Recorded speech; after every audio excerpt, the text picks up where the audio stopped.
ಹೇಳೋಕ್ಕಾಗಲ್ಲ ಮಾತಾಡಬೇಡಿ ಅಂತ. ಹಾಂ, ಓಕೆ ಸರಿ. ಈಗ ಸದ್ಯಕ್ಕೆ ಯುದ್ಧ ನಡೀತಿರೋದು ಮಿಡಲ್ ಈಸ್ಟ್, ಓಕೆ, ಮಧ್ಯಪ್ರಾಚ್ಯ ರಾಷ್ಟ್ರಗಳು. ನಿಧಾನಕ್ಕೆ ತಗೊಂಡು ಹೋಗ್ತೀನಿ, ಹೊಸ ಬ್ಯಾಚರ್ ಇರೋದ್ರಿಂದ ಬ್ಯಾಕ್ಗ್ರೌಂಡ್ ಏನೂ ಗೊತ್ತಿರಲ್ಲ ಅವ್ರಿಗೆ. ಸೊ ಹಳೆ ಬ್ಯಾಚರ್ ಸ್ವಲ್ಪ ಪೇಷನ್ಸ್ ಇಟ್ಕೋಬೇಕು, ಓಕೆ. ಸೊ ಯುದ್ಧ ನಡೀತಿರೋದು ಮಧ್ಯಪ್ರಾಚ್ಯ ರಾಷ್ಟ್ರಗಳು ನೋಡಿ. ಈಗ ಲಿಸನ್, ಮಧ್ಯಪ್ರಾಚ್ಯ ಅಂದರೆ ಮಿಡಲ್ ಈಸ್ಟ್ ಅಂತ ಏನು ಕರಿತೀವಿ, ಓಕೆ. ಮಿಡಲ್ ಈಸ್ಟು ಯಾವ ಕಾಂಟಿನೆಂಟಲ್ಲಿ ಬರುತ್ತೆ?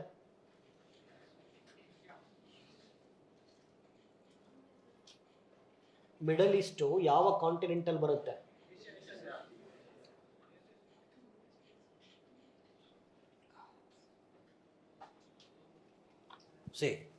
ಇಲ್ಲಿ ನಿಮ್ಗೇನು ಕಾಣಿಸ್ತಿದೆಯಲ್ಲ ನೋಡಿ, ಜಗತ್ತಿನ ಭೂಪಟವನ್ನು ನೀವು ಗಮನಿಸಿದ್ರೆ ಯಾವ ಗ್ರೀನ್, ಇಲ್ಲಿ ಗ್ರೀನ್ ಮಾರ್ಕ್ ಆಗಿದೆಯಲ್ಲ, ಇದು ಮಿಡಲ್ ಈಸ್ಟು, ಮಧ್ಯಪ್ರಾಚ್ಯ ರಾಷ್ಟ್ರಗಳು.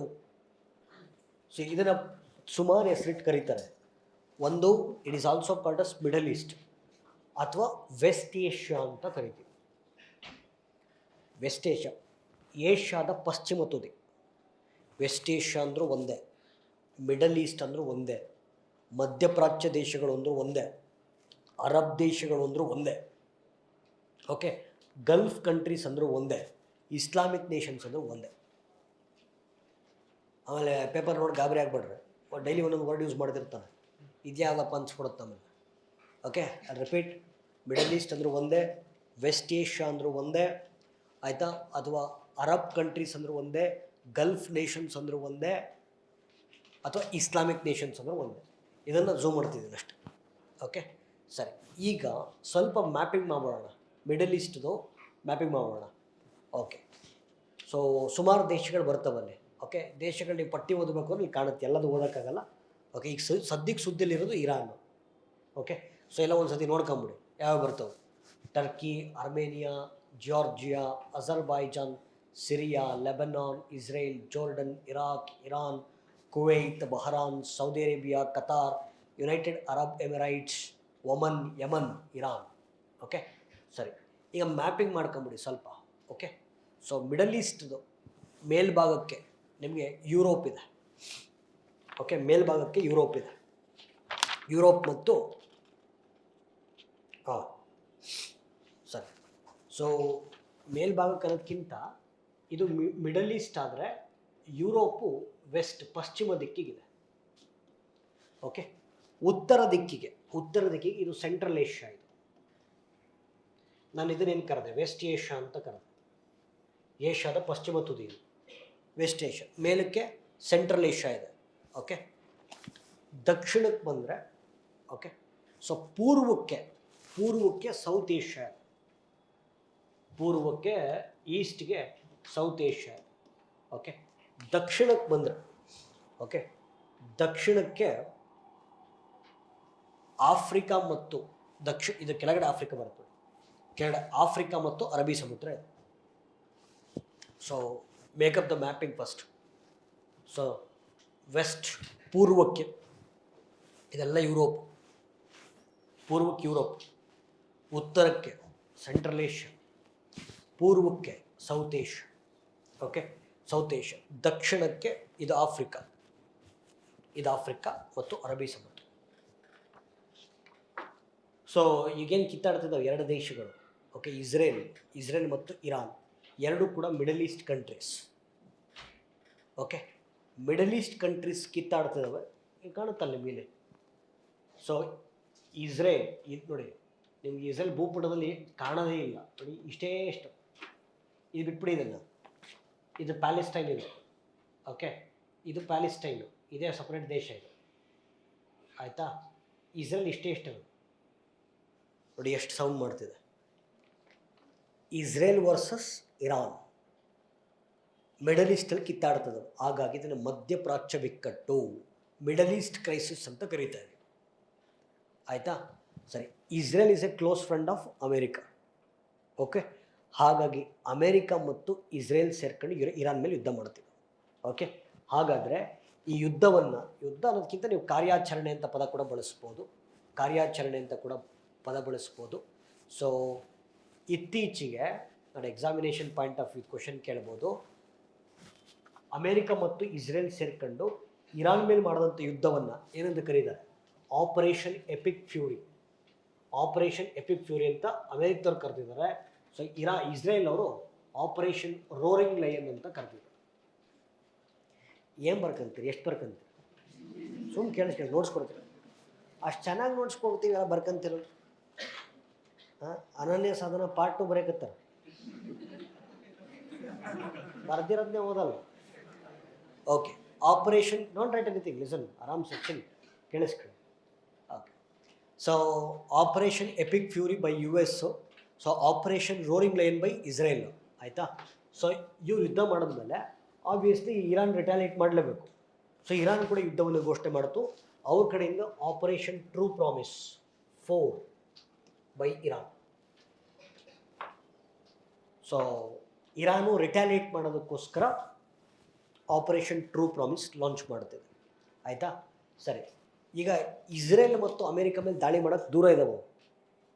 ಇಸ್ರೇಲ್ ಮತ್ತು ಅಮೇರಿಕ ದೂರ, ಅಮೇರಿಕ ಸಿಕ್ಕಾಪಟ್ಟೆ ದೂರ ಇದೆ, ಇಸ್ರೇಲ್ ದೂರ ಇದೆ. ಹಾಗಾಗಿ ಓಕೆ, ಇಲ್ಲಿ ಎಲ್ಲೆಲ್ಲಿ ನೋಡಿಲಿ, ಬಹರೈನಲ್ಲಿ, ಕಥಾರಲ್ಲಿ, ಯುನೈಟೆಡ್ ಅರಬ್ ಎಮಿರೇಟ್ಸಲ್ಲಿ, ಕುವೈತಲ್ಲಿ, ಜೋರ್ಡನ್ನಲ್ಲಿ, ಸೊ ಇಷ್ಟು ದೇಶಗಳಲ್ಲಿ ಅಮೇರಿಕದ ಸೇನಾ ನೆಲೆಗಳಿದ್ದಾವೆ. ಆ ಸೇನಾ ನೆಲೆಗಳನ್ನು ಇರಾನ್ ಉಡಾಯಿಸ್ತಾ ಇದೆ. That is operation true promise. Okay, but Iran ಡೈರೆಕ್ಟಾಗಿ ಸ್ಟೇಟ್ಮೆಂಟ್ ಕೊಟ್ಟಿದೆ, ನಾವು ಯಾವುದೇ ದೇಶಗಳ ಮೇಲೆ ದಾಳಿ ಮಾಡ್ತಿಲ್ಲ, ನಾವು ಮಾಡ್ತಿರೋದು ಅಲ್ಲಿನ ಅಮೆರಿಕದ ಸೇನಾ ನೆಲೆಗಳ ಮೇಲೆ ಮಾತ್ರ. We are not attacking the, ನಾವು ಅವರ ಸಾರ್ವಭೌಮತ್ವವನ್ನು ಪ್ರಶ್ನೆ ಮಾಡ್ತಿಲ್ಲ ಅಂತ ಇರಾನ್ ಸ್ಟೇಟ್ಮೆಂಟ್ ಕೊಟ್ಟಿದೆ. ಓಕೆ, ಸೊ ಇಲ್ಲಿರ್ತಕ್ಕಂಥ ಅಮೆರಿಕ ಮತ್ತು ಇಸ್ರೇಲ್ನ ಸೇನಾ ನೆಲೆಗಳ ಮೇಲೆ ದಾಳಿ ಆಗ್ತಾರೆ. ಸರಿನಾ? ಸರಿ, ಈಗ ಇಲ್ಲಿ 2 ಥರ ಕಾನ್ಫ್ಲಿಕ್ಟ್ ಇದೆ. ಓಕೆ, ಇಲ್ಲಿ 2 ಥರ ಜಗಳ ಇದೆ. ಯಾಕೆ ಸರ್ ಯುದ್ಧಕ್ಕೆ? ಈಗ ಇದು ಇಷ್ಟೊತ್ತು ಮಾಡಿದ್ದು ಮ್ಯಾಪಿಂಗ್. ಇವಾಗ ಮ್ಯಾಪಿಂಗ್, ಯುದ್ಧಕ್ಕೆ ಕಾರಣಗಳನ್ನು ನೋಡ್ತಾ ಬರೋಣ. ಯುದ್ಧಕ್ಕೆ ಕಾರಣಗಳನ್ನು ಒನ್ ಬೈ ಒನ್ ಡಿಸ್ಕಸ್ ಮಾಡ್ತಾ ಬರೋಣ. ಎರಡನೇದು, ಯುದ್ಧ ಆದರೆ ಏನೇನು ಸಮಸ್ಯೆಗಳಾಗ್ತವೆ, ಜಗತ್ತಿನ ಮೇಲಾಗ್ತಕ್ಕಂಥ ಸಮಸ್ಯೆಗಳು, ಭಾರತದ ಮೇಲಾಗ್ತಕ್ಕಂಥ ಸಮಸ್ಯೆಗಳು. ಓಕೆ, ಸೊ ಹಾಗಾಗಿ ಇದರಿಂದ ಕೊನೆಗೆ ಭಾರತದ ನಿರ್ಣಯ ಏನು? ಓಕೆ, ಸ್ವಲ್ಪ ಡೀಟೇಲಾಗಿ ಮಾಡೋಣ ಈ ಟಾಪಿಕ್, ಬಿಕಾಸ್ ಕಂಟಿನ್ಯೂಸ್ ನ್ಯೂಸಲ್ಲಿದೆ, ಹೌದಾ ಇಲ್ಲ? ಓಕೆ, ಸೊ ಸ್ವಲ್ಪ ಟೈಮ್ ತೊಗೊಳ್ತೀವಿ, but inch by inch cover ಮಾಡೋಣ. ಮತ್ತೆ ನೀವು ಹೋಗ್ಬಿಟ್ಟು ಏನು ಸಪ್ರೇಟ್ ಓದೋ ಅವಶ್ಯಕತೆ ಇರಲ್ಲ, ನೋಟ್ಸ್ ನೋಡ್ಕೊಂಡ್ರೆ ಸಾಕಾಗ್ತದೆ, ಹೌದಾ ಇಲ್ಲ? ಮತ್ತು ನೀವೇನು ನೋಟ್ಸ್ ಮಾಡೋದಿರಲ್ಲ. ನೋಡಿ ಇಲ್ಲಿ ಫೈನ್, ಈಗ ಮ್ಯಾಪ್ ಇದೆಯಲ್ವಾ, ನೋಡ್ತಾ ಇದ್ದಾರೆ ಸರ್. ಇದರಲ್ಲಿ ಇಸ್ರೇಲ್ ಒಂದು ಬಿಟ್ಟು ಇನ್ನೆಲ್ಲ ಆಲ್ಮೋಸ್ಟ್ ಬಹುತೇಕ ಮುಸಲ್ಮಾನ ರಾಷ್ಟ್ರಗಳು, ಅದಕ್ಕೆ ಇಸ್ಲಾಮಿಕ್ ನೇಷನ್ಸ್ ಅಂತ ಹೇಳ್ತಾರೆ. ಇಸ್ರೇಲ್ ಒಂದು ಮಾತ್ರ ಬೇರೆ ಧರ್ಮ. ಓಕೆ, ಸೊ ಇಸ್ರೇಲಲ್ಲಿ ನೋಡಿ, ಇಲ್ಲಿ ಇಸ್ರೇಲ್ ಯಾವ ರಿಲಿಜನ್ ಫಾಲೋ ಮಾಡುತ್ತೆ? ಕ್ರಿಶ್ಚಿಯಾನಿಟಿ ಅಲ್ಲ ಆಮೇಲೆ. ಓಕೆ, ಸೊ ಜುದಾಯಿಸಮ್ ಅಂತ. Okay, so Israel follows Judaism. ಇದು ಒಂದು ಹಳೆ ಧರ್ಮ, ಜುದಾಯಿಸಮ್ ಅಂತ ಒಂದು ಹಳೆ ಧರ್ಮ. ಓಕೆ, ಸೊ ಯಾರು ಜುದಾಯಿಸಮನ್ನು ಫಾಲೋ ಮಾಡ್ತಾರೋ ಅವ್ರನ್ನ ಜೀವ್ಸ್ ಅಂತ ಕರೀತಾರೆ. ಜೀವ್ಸ್, ಕನ್ನಡದಲ್ಲಿ ಯಹೂದಿ ಧರ್ಮ ಅಂತ ಕರಿತೀವಿ. ಯಹೂದಿ ಧರ್ಮವನ್ನು ಯಾರು ಪ್ರತಿಪಾದನೆ ಮಾಡ್ತಾರೋ ಅವ್ರು ಯಹೂದಿಗಳು ಅಂತ. ಆಯಿತಾ? ಆಮೇಲೆ ಪ್ರಪಂಚದಲ್ಲಿ ಯಹೂದಿಗಳು ಬದುಕ್ತಕ್ಕಂಥ ಏಕೈಕ ದೇಶ ಇಸ್ರೇಲ್, ಏಕೈಕ ದೇಶ. ಆಯಿತಾ? ಸರಿ, ಈಗ ನೋಡಿ ಇದೊಂದು ಬಿಟ್ಟು, ಆಯಿತಾ, ಇದು ಆಮೇಲೆ ಇಲ್ಲಿ ಜುದಾಯಿಸಮ್ಮಿಂದ ಹುಟ್ಕೊಂಡಿದ್ದು ಕ್ರಿಶ್ಚಿಯಾನಿಟಿ. ಸೊ ಕ್ರಿಶ್ಚಿಯನ್ ಧರ್ಮದ ಸಂಸ್ಥಾಪಕನಾಗಿರ್ತಕ್ಕಂಥ Yesu Krista, Jesus Christ was a ಜೀವ್. ಅದರಿಂದ ಹೊರಗೆ ಬಂದಿದ್ದು ಕ್ರಿಶ್ಚಿಯಾನಿಟಿ. ಹಾಗಾಗಿ ಜುದಾಯಿಸಮ್ಗೂ ಕ್ರಿಶ್ಚಿಯಾನಿಟಿಗೂ ಸ್ವಲ್ಪ ಲಿಂಕ್ ಇದೆ. ಹಾಗಾಗಿ ಅಮೇರಿಕ ಇಸ್ ಸಪೋರ್ಟಿಂಗ್ ಇಸ್ರೇಲ್. ಅರ್ಥ ಆಗ್ತಿದೆಯಾ? ಇದು ಒಂದು. ಆಯಿತಾ? ಸೊ ಹಂಗಾಗಿ ಈ ಭಾಗದಲ್ಲಿ ಯಾರಿಗೂ ಇಸ್ರೇಲ್ ಕಂಡ್ರಾಗಲ್ಲ. ಎಲ್ಲ ಮುಸಲ್ಮಾನ ರಾಷ್ಟ್ರಗಳು ಇಸ್ರೇಲ್ ಒಂದು. ಆಯಿತಾ? ಧಾರ್ಮಿಕ ಸಂಘರ್ಷ ಯಾವ ಮಟ್ಟಕ್ಕಿರುತ್ತೆ ಅಂತ. ಆಯಿತಾ? ಹಾಳಾಗೋಗಲಿ, ಇಸ್ರೇಲ್ನ ದೂರಕ್ಕಿಟ್ಟು ಇವರಾದರೂ ಚೆನ್ನಾಗಿದ್ದಾರಾ? ಅದೂ ಇಲ್ಲ. ಯಾಕೆ ಅಂದರೆ ಈ ಮುಸಲ್ಮಾನರಲ್ಲಿ ಮತ್ತೆರಡು ಪಂಗಡ ಇದ್ದಾವೆ. ಒಬ್ಬರಿಗೆ ಪೆನ್ ಕೊಡ್ತೀವಿ ಮಾಡ್ರಿ. ಮತ್ತು ನಾನೇನು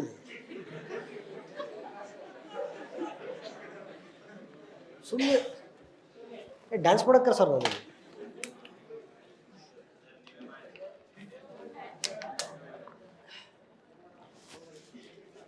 ನಂದಪ್ಪ ಯುದ್ಧ ಮುಗಿಯೋವರೆಗೂ ನೀನು ಸುಮ್ಮನಿದ್ರೆ ಸಾಕಾಯ್ತು ನಾನು ಇಲ್ಲ ಯುದ್ಧ ಜೋರಾಗ್ತದೆ. ಹಾಂ ಹೇಳೋಣ ಹೋಗಲಿ. ಆ ಇಸ್ರೇಲ್ನ ಬದಿ ಗೊತ್ತಿ ಇವರಾದರೂ ಚೆನ್ನಾಗಿದ್ದಾರಾ, ಇವರು ಚೆನ್ನಾಗಿಲ್ಲ. ಸೊ ಮುಸಲ್ಮಾನರಲ್ಲಿ ಎರಡು ಪಂಗಡ, ಒಂದು ಶಿಯಾಗಳು ಒಂದು ಸುನ್ನಿಗಳು. ಆಯಿತಾ. Iran is the only Shia country. Iran is the only Shia country. ಇನ್ನು ಮಿಕ್ತವರೆಲ್ಲ ಸುನ್ನಿಗಳು. ಹಾಗಾಗಿ ಇವ್ರಿಗೂ ಇರಾನ್ಗೂ ಆಗಲ್ಲ. ಈಗ ಅಮೇರಿಕಾ ಇರಾನ್ ಮೇಲೆ ಯುದ್ಧ ಮಾಡ್ತಾ ಇದೆ ಅಂತಂದರೆ ಮುಸಲ್ಮಾನ್ ದೇಶಗಳು ಯಾರಿಗೆ ಸಪೋರ್ಟ್ ಮಾಡಬೇಕು? ಇರಾನಿಗೆ ಮಾಡಬೇಕು. ಬಟ್ ಮಾಡಲ್ಲ ಅವರು, ಅಮೇರಿಕಕ್ಕೆ ಮಾಡ್ತಾರೆ. ಓಕೆ, ಅದನ್ನೇ ಹೇಳ್ತಿರೋದು ಸರ್. ಈಗ ಮುಸಲ್ಮಾನರಲ್ಲಿ ಎರಡು ಪಂಗಡ ಇದೆ, ಒಂದು ಶಿಯಾಗಳು ಒಂದು ಸುನ್ನಿಗಳು. ಇಷ್ಟರಲ್ಲಿ Iran is the only Shia country. ಆಯಿತಾ. ಇನ್ನು ಮಿಕ್ತವರೆಲ್ಲ ಸುನ್ನಿ ಮುಸಲ್ಮಾನರು. ಆಯಿತಾ. ಇಲ್ಲಿ ಭಾರತದಲ್ಲಿ ಶಿಯಾಗಳು ಇದ್ದಾರೆ, ಸುನ್ನಿಗಳು ಇದ್ದಾರೆ. ನೋಡಿ, ಮೊನ್ನೆ ಇರಾನ್ನ ಸುಪ್ರೀಂ ಲೀಡರು ಆಯತುಲ್ಲಾ ಅಲಿ ಖಮೇನಿ ಅವರ ಹತ್ಯೆ ಆಯಿತಲ್ಲ, ಅದಕ್ಕೆ ಇಲ್ಲಿ ಎಷ್ಟೋ ಜನ ಪ್ರತಿಭಟನೆ ಮಾಡೋದು ಗೊತ್ತಾ ನಿಮಗೆ? ಯಾಕೆಂದರೆ ಅವರೆಲ್ಲ ಶಿಯಾ ಮುಸಲ್ಮಾನರು. ಯಾಕೆಂದರೆ ಶಿಯಾ ಮುಸಲ್ಮಾನರು ಸುಪ್ರೀಂ ಲೀಡರು ಖಮೇನಿ. ಆಯಿತಾ ಸರ್, ಆಯ್ತು. ಅವ್ರು ಹೆಂಗೆ ಹತ್ಯೆ ಮಾಡೋದು ಆಮೇಲೆ ಮಾತಾಡೋಣ, ಆಯಿತಾ, ಕೇಳಿಸ್ಕೊಳ್ಳಿ. ಸೊ ಬಟ್ ಈ ಯಾವ ಮುಸಲ್ಮಾನ ದೇಶಗಳಿಗೂ ಇವ್ರ ಕಂಡ್ರೆ ಆಗಲ್ಲ, ಇರಾನ್ ಕಂಡ್ರೆ ಆಗಲ್ಲ. Because it's a Shia country. ಹಂಗಾಗಿ ಅವ್ರೇನು ಮಾಡಿದ್ದಾರೆ ನೋಡಿ, ಎಂಥ ಪರಿಸ್ಥಿತಿ ಅಂತಂದರೆ ಅವರೆಲ್ಲ ತಮ್ಮ ತಮ್ಮ ದೇಶಗಳಲ್ಲಿ ಅಮೇರಿಕಾಗೆ ನೌಕಾನೆಲೆಗಳನ್ನು ಮಾಡಿಕೊಟ್ಟಿದ್ದಾರೆ. ಅದೆಲ್ಲ ತೋರಿಸೋದಲ್ಲ, ಎಲ್ಲ ಆಯ್ತದ. ಹಾಂ, ಇಷ್ಟು ದೇಶಗಳು ಇಲ್ಲೆಲ್ಲ ಅಂಡರ್ಲೈನ್ ಮಾಡಿದೆ ನಾನು. ಹಾಂ, so Bahrain, Qatar, United Arab Emirates, Kuwait, Jordan, including Saudi Arabia, ಇವರೆಲ್ಲ ಅಮೇರಿಕಾಗೆ ಸಪೋರ್ಟ್ ಮಾಡ್ತಾರೆ. ಆಯಿತಾ. Because they are Sunni Muslims. Sir, ಈಗ ಇಸ್ರೇಲ್ ಪಕ್ಕಕ್ಕಿದೆ. ಆ್ಯಕ್ಚುಲಿ ಏನಂತಂದರೆ ಹೆಸ್ರಿಗೆ ಮಾತ್ರ ಇಸ್ರೇಲ್ ಮತ್ತು ಇರಾನ್ ವಾರ್ ಇದೆ. ಹೆಸ್ರಿಗೆ ಮಾತ್ರ ಇರಾನ್ ಮತ್ತು ಇಸ್ರೇಲ್ ವಾರ್. ನಿಜವಾದ ವಾರ್ ಬಂದು ಅಮೇರಿಕ ಮತ್ತು ಇರಾನ್. ಅದು ಇಸ್ರೇಲ್ ಒಂದು ಟೂತ್ ಪೀಸ್, ಮೌತ್ ಪೀಸ್ ಥರ, ಅಂದರೆ ಒಂದು ಟೂಲಾಗಿ ಯೂಸ್ ಮಾಡ್ತಾ ಇದ್ದಾರೆ. ಆಯಿತಾ. ಟೂಲಾಗಿ ಯೂಸ್ ಅಂದರೆ ಅಮೇರಿಕ ಮಧ್ಯಪ್ರಾಚ್ಯ ರಾಷ್ಟ್ರಗಳು ಬಂದು ಯುದ್ಧ ಮಾಡೋ ಬದಲು ಇಸ್ರೇಲ್ನ ಇಟ್ಕೊಂಡು ಯುದ್ಧ ಮಾಡಿಸ್ತಾರೆ ಅಷ್ಟೇ. ಆಯಿತಾ. That is okay. ಸರ್, ಯಾಕೆ ಸರ್ ಅಂತ ನೋಡಿದಾಗ ನೋಡಿ, ಈ ಮಿಡಲ್ ಈಸ್ಟಲ್ಲಿ ಓಕೆ, ನೀವು 2000 ವರ್ಷಗಳ ಹಿಂದಕ್ಕೆ ಹೋದರೆ, ಅಷ್ಟು ಹಿಂದೆ ಹೋಗೋ ಅವಶ್ಯಕತೆ ಇಲ್ಲ, ಒಂದು ಸ್ಟೋರಿ ಲೈನ್ ಹೇಳ್ಬಿಡುತ್ತೆ. ಇಲ್ಲಿ ಯಾವ ಮುಸಲ್ಮಾನರು ಇರಲಿಲ್ಲ 2000 ಇಯರ್ಸ್ ಎಗೋ. ಇಲ್ಲಿದ್ದಿದ್ದು ಪರ್ಷನ್ರು. ನೋಡಿ, ನೀವು ಎಷ್ಟು ತಪ್ಪು ತಿಳುವಳಿಕೆ ಅಂತಂದರೆ ಯಾರೋ ಪರ್ಷಾದಲ್ಲಿದ್ದಾರೋ ಅವ್ರು ಮುಸಲ್ಮಾನರು ಅಂತ ಅರ್ಥ ಮಾಡ್ಕೊಂತೀವಿ, ಬಂದ್ಬಿಡುತ್ತದೆ. ಇಲ್ಲ, ಇದು Persia, it was A Persia. ಇದು ಪರ್ಷಿಯನ್ ಸಾಮ್ರಾಜ್ಯ ಆಗಿತ್ತು 2000 ವರ್ಷಗಳಿಂದ. ಇಲ್ಲಿದ್ದಿದ್ದು ಪಾರ್ಸಿಗಳು. ಪಾರ್ಸಿಗಳು ಅಂತಂದರೆ ಝರೋಸ್ಟ್ರಿಯನ್ಸ್ ಅಂತ ಕರಿತೀವಿ. ಭಾರತದಲ್ಲಿ ಪಾರ್ಸಿಗಳಿದ್ದಾರೆ, ಇಲ್ಲ ಇದ್ದಾರೆ ಅಲ್ವಾ? ಟಾಟಾ ಫ್ಯಾಮಿಲಿ ಇದೆಯಲ್ಲ, ರತನ್ ಟಾಟಾ, ರತನ್ ಟಾಟಾ ಬಂದು ಪಾರ್ಸಿಯವರು. ನೋಡಿ, ಭಾರತದಲ್ಲಿ 6 ಅಲ್ಪಸಂಖ್ಯಾತ ಸಮುದಾಯಗಳಿದ್ದಾವೆ. 6 ಅಲ್ಪಸಂಖ್ಯಾತ ಸಮುದಾಯಗಳಿದ್ದಾವೆ. ಯಾವುದ್ಯಾವುದು?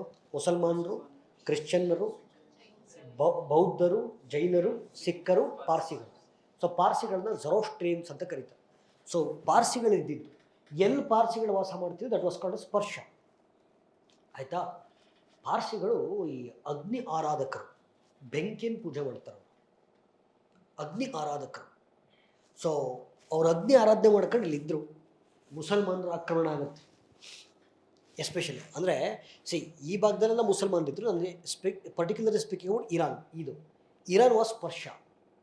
ಈ ಕಡೆಲ್ಲ ಮುಸಲ್ಮಾನರು ಇದ್ದರು, ಬಟ್ ಇದು ಪರ್ಷಿಯಾ ಆಗಿತ್ತು. ಅದಕ್ಕೆ ನೋಡಿ, ಇವತ್ತಿಗೂ ಕೂಡ ಇಲ್ಲಿ ಏನಂತಿದೆ, ಇಲ್ಲಿ ಪರ್ಷಿಯನ್ ಗಲ್ಫ್ ಅಂತಿದೆ. ಪಾರ್ಸಿಗಳು ವಾಸ ಮಾಡುವಂಥ ಪ್ರದೇಶವನ್ನು ಪರ್ಷಿಯಾ. ಸೊ ಇಲ್ಲಿ ಪಾರ್ಸಿಗಳು ಆರಾಮಾಗಿ ಅಗ್ನಿ ಆರಾಧನೆ ಮಾಡ್ಕೊಂಡಿದ್ರು. ಮುಸಲ್ಮಾನರ ಆಕ್ರಮಣ ಆಯಿತು, ಓಡಿಸ್ಬಿಟ್ರು. ಅಗ್ನಿ ಪೂಜೆ ಮಾಡಬಾರ್ದು ಅಂತ. ಬಟ್ ಅವರು ಅಗ್ನಿಯನ್ನೇ ದೇವರು ಅಂತ ನಂಬಿರೋರು. ಅವ್ರು ಅದನ್ನು ಬಿಟ್ಟು ಭಾರತಕ್ಕೆ ಬಂದರು. ಭಾರತ ಅವ್ರು ಜಾಗ ಕೊಡ್ತು. ಆಯಿತಾ. ಪರ್ಷಿಯಾಗೂ ಭಾರತಕ್ಕೂ 2000 ವರ್ಷಗಳ ಇತಿಹಾಸ ಇದೆ. ಇರಾನ್ಗೂ ಭಾರತಕ್ಕೂ ಅಲ್ಲ. ಇತಿಹಾಸವನ್ನು ಹೇಳಿದ್ರೆ ಕರೆಕ್ಟಾಗಿ ಹೇಳಬೇಕು. ಇತ್ತೀಚೆಗೆ ಮೋಸ್ಟ್ ಆಫ್ ದ ಪೀಪಲ್ ಈಗ ಮೀಡಿಯಾದಲ್ಲೆಲ್ಲ ಓಕೆ, ಇರಾನ್ಗೂ ಭಾರತಕ್ಕೂ 2000 ವರ್ಷಗಳ ಇತಿಹಾಸ. 2000 ವರ್ಷಗಳ ಹಿಂದೆ ಇರಾನೇ ಇರಲಿಲ್ಲರಿ.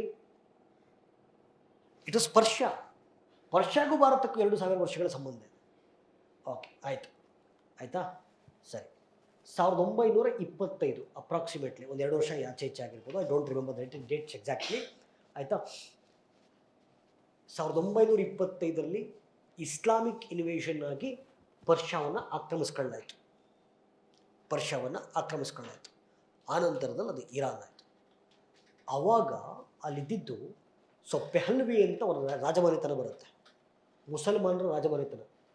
ಪೆಹಲ್ವಿ ರಾಜಮನೆತನ ಅಂತ, ಆಯಿತಾ. ಅವರು ಇರಾನನ್ನು ಆಳ್ವಿಕೆ ಮಾಡ್ತಿದ್ರು. ಕಿಂಗ್ ರೂಲ್ ಇತ್ತು. ಓಕೆ, ಮೊಹಮ್ಮದ್ ರೇಜಾ ಅಂತ ರಾಜನ ಹೆಸರು, ಮೊಹಮ್ಮದ್ ರೇಜಾ ಅಂತ. ಓಕೆ, ಪೆಹಲ್ವಿ ರಾಜಮನೆತನಕ್ಕೆ ಸಂಬಂಧಪಟ್ಟಂಥ ಒಂದು ಮುಸಲ್ಮಾನ್ ಸಾಮ್ರಾಜ್ಯ ಇರಾನನ್ನು ಆಳ್ವಿಕೆ ಮಾಡ್ತಿತ್ತು. ಹಂಗೆ ನೋಡ್ಕೊಂಡ್ರೆ ಈ ಪೆಹಲ್ವಿ ರಾಜಮನೆತನ ಅಮೇರಿಕ ಜೊತೆಗೆ ಉತ್ತಮ ಸಂಬಂಧವನ್ನು ಇಟ್ಕೊಂಡಿತ್ತು. 1925ರಿಂದ 1978ರವರೆಗೆ Iran was a close friend of America. ಎಷ್ಟರ ಮಟ್ಟಕ್ಕಿತ್ತು ಅಂತಂದರೆ ಅಮೇರಿಕದ ಯೂನಿವರ್ಸಿಟಿಗಳಲ್ಲಿತ್ತು. ಆ್ಯಂಡ್ ಪೆಹಲ್ವಿ ರಾಜನ ಜೊತೆಗೆ ಇಸ್ರೇಲು ಕ್ಲೋಸ್ ಫ್ರೆಂಡ್ಶಿಪ್ಪನ್ನು ಹೊಂದಿತ್ತು. ಇವತ್ತು ಇಸ್ರೇಲ್ದು ಕ್ಯಾಪಿಟಲ್ ಸಿಟಿ ಬಂದು ಜೆರುಸಲೇಮ್, ಆಯಿತಾ. ಇಸ್ರೇಲ್ ಒಂದು ಸಿಟಿ ಇದೆ, ಟೆಲ್ ಅವೀವ್ ಅಂತ. It is financial capital city. ನಮಗೆ ಮುಂಬೈ ಹೆಂಗೋ, ಮುಂಬೈ ಭಾರತಕ್ಕೆ ಹಣಕಾಸಿನ ರಾಜಧಾನಿ, ಹೌದಾ ಇಲ್ಲ? ಅದೇ ಥರ tell Aviv was a financial capital of Israel. ಇವತ್ತಿಗೂ ಕೂಡ ಟೆಲ್ ಅವೀವಿನ ಟೆಹರಾನ್ಗೆ ಕಮರ್ಷಿಯಲ್ ಫ್ಲೈಟ್ಸ್ ಇತ್ತು. ಅಷ್ಟು ಕ್ಲೋಸ್ ಫ್ರೆಂಡ್ಸ್ ಇತ್ತು. ಇಸ್ರೇಲ್ನ ಯಹೂದಿಗಳು ತಮ್ಮ ಸಮ್ಮರ್ ವೆಕೇಷನ್ ಯಾವುದು ಅಂತಂದರೆ Tehran was the favourite spot, ಆಯಿತಾ. ನೋಡಿ, ಕಾಲಕ್ರಮೇಣ ಟೈಮ್ ಎಷ್ಟು ಚೇಂಜ್ ಆಗುತ್ತೆ ಅಂದರೆ, ಇವತ್ತು ಟೆಲ್ ಅವೀವಿಂದ ಟೆಹರಾನ್ಗೆ ಕಮರ್ಷಿಯಲ್ ಫ್ಲೈಟ್ಸ್ ಅಲ್ಲ, ಯುದ್ಧ ವಿಮಾನಗಳು ಮಾತ್ರ ಓಡಾಡ್ತವೆ. ಓಕೆ, ಈ ಪೆಹಲ್ವಿ ರಾಜಮನೆತನ ಅಮೇರಿಕಾ ಜೊತೆಗೆ ಇಸ್ರೇಲ್ ಜೊತೆಗೆ ಉತ್ತಮ ಸಂಬಂಧವನ್ನು ಇಟ್ಕೊಂಡಿದ್ರು. ಅಮೇರಿಕದ ಯೂನಿವರ್ಸಿಟಿಗಳಲ್ಲಿ ಕೆಲಸ ಮಾಡ್ತಿತ್ತು. ಯಹೂದಿಗಳು ಎಷ್ಟು ಕ್ಲೋಸ್ ಇದ್ರು ಅಂತಂದರೆ ಅವರ ಅಷ್ಟು ಟೂರಿಸ್ಟ್ ಸ್ಪಾಟು ಇರಾನ್ ಆಗಿತ್ತು. ಆಮೇಲೆ ಯಾಕೆ ಅಮೇರಿಕಾಗೆ ಸ್ವಲ್ಪ ಇರಾನ್ ಮೇಲೆ ಜಾಸ್ತಿ ಒಲವಿತ್ತು ಅಂದರೆ, Iran is good in oil reserves, ತೈಲ ನಿಕ್ಷೇಪಗಳಿದೆ. ಓಕೆ, ಅಮೇರಿಕ ಮತ್ತು ಇರಾನ್ ಒಂದು ಒಪ್ಪಂದ ಮಾಡ್ಕೊಳ್ತಾವೆ. ಏನು ಒಪ್ಪಂದ ಅಂತಂದರೆ, ನೀವು ನಮಗೆ ಆಯಿಲ್ ಕೊಡಿ, ಕೇಳಿಸ್ಕೊಳ್ಳಿದೆ, ನೀವು ನಮಗೆ ಆಯಿಲ್ ಕೊಡಿ, ನಾವು ನಿಮಗೆ ಯುರೇನಿಯಂ ಕೊಡ್ತೀವಿ ಅಂತ. ಓಕೆ, ಎಲ್ಲಿವರೆಗೂ ಅಮೇರಿಕಾ ಇರಾನ್ಗೆ ಹೆಲ್ಪ್ ಮಾಡಿತ್ತು ಅಂತಂದರೆ, ಅವ್ರಿಗೆ ರೇಡಿಯೋ ಆ್ಯಕ್ಟಿವ್ ಎಲಿಮೆಂಟ್ಸ್, ವಿಕಿರಣ ವಸ್ತುಗಳನ್ನು ಕೊಟ್ಟು ನ್ಯೂಕ್ಲಿಯರ್ ರಿಯಾಕ್ಟರ್ಗಳನ್ನು ಬಿಲ್ಡ್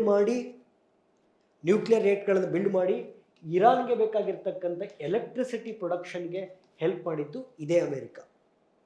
ಅದಕ್ಕೆ ನೋಡಿ, ಈಗ ಅಮೇರಿಕ ಬಂತು, ಇರಾನಲ್ಲಿ ಈ ನ್ಯೂಕ್ಲಿಯರ್ ಎಸ್ಟಾಬ್ಲಿಷ್ಮೆಂಟ್ಸ್ ಎಲ್ಲೆಲ್ಲಿತ್ತಲ್ಲ ಅದನ್ನೆಲ್ಲ ಈಸಿಯಾಗಿ ಬಾಂಬ್ ಮಾಡಿದರು. ನ್ಯೂಕ್ಲಿಯರ್ ರಿಯಾಕ್ಟರ್ಗಳು, ಪರಮಾಣು ವಿದ್ಯುತ್ ಸ್ಥಾವರಗಳು, ನ್ಯೂಕ್ಲಿಯರ್ ರಿಯಾಕ್ಟರ್ಗಳು ಎಲ್ಲೆಲ್ಲಿತ್ತಲ್ಲ ಅಮೇರಿಕ ಈಸಿಲಿ ಬಾಂಬ್ ಮಾಡ್ತು. ಯಾಕೆ ಅಂತಂದರೆ ಅದನ್ನು ಹಾಕ್ಕೊಟ್ಟಿದ್ದೇ ಅಮೇರಿಕಾ, ಅದನ್ನು ಕನ್ಸ್ಟ್ರಕ್ಟ್ ಮಾಡಿದ್ದೇ ಅಮೇರಿಕಾ. ಆ ಲೆವೆಲ್ ಫ್ರೆಂಡ್ಶಿಪ್. ಮತ್ತು ಈ ಪೆಹಲ್ವಿ ರಾಜ ಮೈಂಡ್ ಸೆಟ್ ಹೆಂಗಿತ್ತು ಅಂತಂದರೆ, ಒಂಥರ ಫುಲ್ ಮಾಡರ್ನ್. ಅವನು ಮೊಹಮ್ಮದ್ ರೇಜಾ ಅಂತ ನಾನು ಹೇಳಿದ ಹೆಸರು. ಓಕೆ, ಅಂದರೆ ಸ್ತ್ರೀ ಸಮಾನತೆ ಇರಬೇಕು, ಬುರ್ಕಾ ಕಾನ್ಸೆಪ್ಟ್ ಇರಲಿಲ್ಲ, ಹಿಜಾಬ್ ಕಾನ್ಸೆಪ್ಟ್ ಇರಲಿಲ್ಲ ಇರಾನಲ್ಲಿ. Though it was a Islamic state. ಆಧುನಿಕ ಸಮಾಜ, ಆಧುನಿಕ ಶಿಕ್ಷಣ, ಸ್ತ್ರೀ ಸಮಾನತೆ, ಒಂಥರ ಇರಾನ್ ಮಿನಿ ಅಮೇರಿಕಾ ಥರ ಇತ್ತು 1978ರವರೆಗೂ. ನೀವು ಒಂದು ಕೆಲಸ ಮಾಡಿ, ಮನೆ ಬದ್ದಲ್ಲಿ ಒಂದು ಗೂಗಲ್ ಮಾಡಿ, ಇರಾನ್ ಬಿಫೋರ್ 1978 ಅಂತ ಒಂದು ಗೂಗಲ್ ಮಾಡಿ. ಓಕೆ, ಈ ಅಮೇರಿಕದ ವೆಸ್ಟರ್ನ್ ಕಲ್ಚರ್ ಏನಿತ್ತಲ್ಲ ಆ ಸೇಮ್ ಕಲ್ಚರ್ ಇತ್ತು. ಆ ಲೆವೆಲ್ ಫ್ರೆಂಡ್ಶಿಪ್ ಇತ್ತು. ಯಾರ್ದು? ಇರಾನ್ದು, ಅಮೇರಿಕಾ ಮತ್ತು ಇಸ್ರೇಲ್ದು. ಇರಾನು ಫ್ರೆಂಡ್ಶಿಪ್ನ ಸಂಕೇತವಾಗಿ ಅಮೇರಿಕಾಗೆ ಆಯಿಲ್ ಕೊಡ್ತಾ ಇತ್ತು, ತೈಲ ಮತ್ತು ಪೆಟ್ರೋಲಿಯಂ ಉತ್ಪನ್ನಗಳನ್ನು ಕೊಡ್ತಾ ಇತ್ತು. ಅಮೇರಿಕಾ ಎಜುಕೇಷನ್ನು, ನ್ಯೂಕ್ಲಿಯರ್ ರಿಯಾಕ್ಟರ್ಸು, ಇವು ಆಧುನಿಕ ಇದೆಲ್ಲ ಯೂನಿವರ್ಸಿಟಿಗಳನ್ನು ಇಲ್ಲಿ ಎಸ್ಟಾಬ್ಲಿಷ್ ಮಾಡಿ ಶಿಕ್ಷಣ ಕೊಡ್ತಾ ಇತ್ತು. ಇಸ್ರೇಲಿಗೆ ತುಂಬ ಕ್ಲೋಸ್ ಆಗಿತ್ತು. ಆಯಿತಾ. ಇದರಲ್ಲಿ 1978ರಲ್ಲಿ ಇರಾನ್ನಲ್ಲಿ ಒಂದು ಇಸ್ಲಾಮಿಕ್ ಮೂಮೆಂಟ್ ಸ್ಟಾರ್ಟ್ ಆಗುತ್ತೆ, ಇಸ್ಲಾಮಿಕ್ ಚಳುವಳಿ. ಓಕೆ, ಅವನೊಬ್ಬ ಇದ್ದಾನೆ, ಖಮೇನಿಯವರ ಅಪ್ಪನೋ ಅಣ್ಣನೋ ಯಾರೋ ಇರಬೇಕು, ರೊಹೆಲ್ಲಾ ಖಮೇನಿ ಅಂತ. ಅವರು ಈ ಸ್ಟಾರ್ಟೆಡ್ ಇಸ್ಲಾಮಿಕ್ ಮೂಮೆಂಟ್ ಇನ್ ಇರಾನ್. ಅವನು ಹೇಳ್ತಾನೆ, ರೊಹೆಲ್ಲಾ ಖಮೇನಿ ಅಂತ ಅಪ್ಪನ ಹೆಸರು. ಅವನು ಹೇಳ್ತಾನೆ, ನೋಡಿ, ಒಂದು ಭಾಷಣ ಮಾಡ್ತಾರೆ, ಇರಾನು ಇಸ್ಲಾಮಿಕ್ ದೇಶ, ಇದು ಪಾಶ್ಚಿಮಾತ್ಯ ವೆಸ್ಟರ್ನೈಸೇಷನ್ಗೆ ಒಳಪಡ್ತಾ ಇದೆ. ಅಂದರೆ ಇರಾನು ಶರಿಯತ್ತಿನ ದೂರ ಉಳಿತಾ ಇದೆ, ಶರಿಯತ್ತಿನ ದೂರ ಉಳಿತಾ ಇದೆ. ನಾವು ವೆಸ್ಟರ್ನೈಸೇಷನ್ ಆಗ್ತಾ ಇದ್ದೀವಿ, ನಮ್ಮ ಥರ ನಾವು ಬಿಟ್ಕೊಂಡು ಧರ್ಮ ಮತ್ತು ಸಿದ್ಧಾಂತಗಳಿಂದ ದೂರ ಉಳಿತಾ ಇದ್ದೀವಿ, ರಿಯಲ್ ಇಸ್ಲಾಂ ಹಿಂಗಿಲ್ಲ ಅಂತ ರೊಹೆಲ್ಲಾ ಖಮೇನಿ ವಿಷಬೀಜವನ್ನು ಬಿತ್ತಾರೆ. ಆಮೇಲೆ ಜನ ಅಂದರೆ ತಲೆ ಕೆಡಿಸ್ಕೊಳ್ಳಲ್ಲ. ಬಟ್ ಪಾಯಿಂಟ್ ಏನಾಯಿತು ಅಂದರೆ, ಈ ಪೆಹಲ್ವಿ ರಾಜ್ಯದ ಮೇಲೆ ಒಂದು ಗೂಬೆ ಕುಡಿಸ್ಲಾಗುತ್ತೆ. ಏನು ಅಂತಂದರೆ, ಇರಾನಲ್ಲಿರ್ತಕ್ಕಂಥ ಕಚ್ಚಾ ತೈಲ ಏನಿದೆ ಅದನ್ನು ಅಮೇರಿಕನ್ ಮಾಡ್ಕೊಂಡು ಇವನು ಪರ್ಸ್ನಲಾಗಿ ದುಡ್ಡು ಮಾಡ್ಕೊಂತಿದ್ದಾನೆ, ಇರಾನಿಗೆ ದ್ರೋಹ ಬಗೀತಾ ಇದ್ದಾನೆ, ದೇಶದ್ರೋಹಿ ಅಂತ ಬಿಂಬಿಸಲಾಗುತ್ತೆ. ಜನ ನಂಬ್ತಾರೆ, ಅದನ್ನು ಜನ ನಂಬ್ತಾರೆ. ಪೆಹಲ್ವಿ ರಾಜ ಇರಾನಲ್ಲಿರ್ತಕ್ಕಂಥ ತೈಲ ಮತ್ತು ಪೆಟ್ರೋಲಿಯಂ ಉತ್ಪನ್ನಗಳನ್ನು ಅಮೇರಿಕಾಗೆ ಮಾರ್ಕೊಂಡು ಅಡ ಇಟ್ಟು ಇರಾನನ್ನು ಪತನಕ್ಕೆ ತಳ್ತಾ ಇದ್ದಾರೆ ಅಂತ. ಇರಾನ್ನ ನೈಸರ್ಗಿಕ ಸಂಪತ್ತು ಲೂಟಿ ಹೊಡ್ಕೊಂಡು ಹೋಗ್ತಾ ಇದ್ದಾರೆ ಅಮೇರಿಕದವರು, ಇಸ್ರೇಲರು ಬಂದು ಅಂತ. ಆವಾಗ ಜನ ಅದಕ್ಕೆ ಮರಳಾಗಿ ಅದನ್ನು ಒಪ್ಕೊಂಡು ಪೆಹಲ್ವಿ ರಾಜನನ್ನು ಕಿತ್ತೋಗಿತಾರೆ. ನಮಗೆ ರಾಜಮನೆತನ ಬೇಡ, ನಮಗೆ ಡೆಮೋಕ್ರೆಟಿಕ್ ಸೆಟಪ್ ಬೇಕು ಅಂಥೇಳಿ ಎಲೆಕ್ಷನ್ ನಡೆದು ರೊಹೆಲ್ಲಾ ಖಮೇನಿ ಅವ್ರನ್ನ ಸುಪ್ರೀಂ ಲೀಡರಾಗಿ ಮಾಡಲಾಗುತ್ತೆ. ಈ ಪೆಹಲ್ವಿ ರಾಜ ಏನಿದ್ದಲ್ಲ ಅವನು ಪ್ರೆಸಿಡೆಂಟ್ ಮಾಡಿ ಏನೂ ಪವರ್ಸ್ ಇಲ್ದಂಗೆ ಕೂರಿಸ್ಬಿಡ್ತಾರೆ. ಆಯಿತಾ. ಬಟ್ ಸ್ವಲ್ಪ ದಿನದಲ್ಲಿ ಈ ರೊಹೆಲ್ಲಾ ಖಮೇನಿ ಸತ್ತೋಗ್ತಾನೆ. ಆ ನಂತರದಲ್ಲಿ ಉತ್ತರಾಧಿಕಾರವನ್ನು ಸ್ವೀಕಾರ ಮಾಡ್ಕೊಂಡಿದ್ದು ಈ ಆಯತುಲ್ಲಾ ಅಲಿ ಖಮೇನಿ, ಈ ಮೊನ್ನೆ ಸುಪ್ರೀಂ ಲೀಡ್ರು ಸಾಯಿಸಿದಾರಲ್ಲ. ಆಮೇಲೆ Khamenei, Ali Khamenei supreme leader ಆದಮೇಲೆ ಏಕಾಏಕಿ ಪೆಹಲ್ವಿ ರಾಜ ಒಂದು ಬಾಂಬ್ ಬ್ಲಾಸ್ಟಲ್ಲಿ ಸತ್ತೋಗ್ತಾನೆ. ಯಾರು ಕೊಂದ್ರೆ ಏನೋ ಸತ್ತೋಗ್ತಾನೆ, ಅಲ್ಲ ಅರ್ಥ ಆಗ್ಬೇಕು, ಮುಗೀತು. ಸೊ ಈ became supreme leader. So complete ಇರಾನನ್ನು ಚೇಂಜ್ ಮಾಡ್ಕೊಂಬರ್ತಾರೆ. ಅಮೇರಿಕಕ್ಕೆ ಜಾಗ ಕೊಡಲ್ಲ, ಇದು ಕಂಪ್ಲೀಟ್ ಇಸ್ಲಾಮಿಕ್ ದೇಶ. ಓಕೆ, ಕುರಾನ್ ಏನು ಹೇಳುತ್ತೋ ಅದನ್ನೇ ಕೇಳಬೇಕು.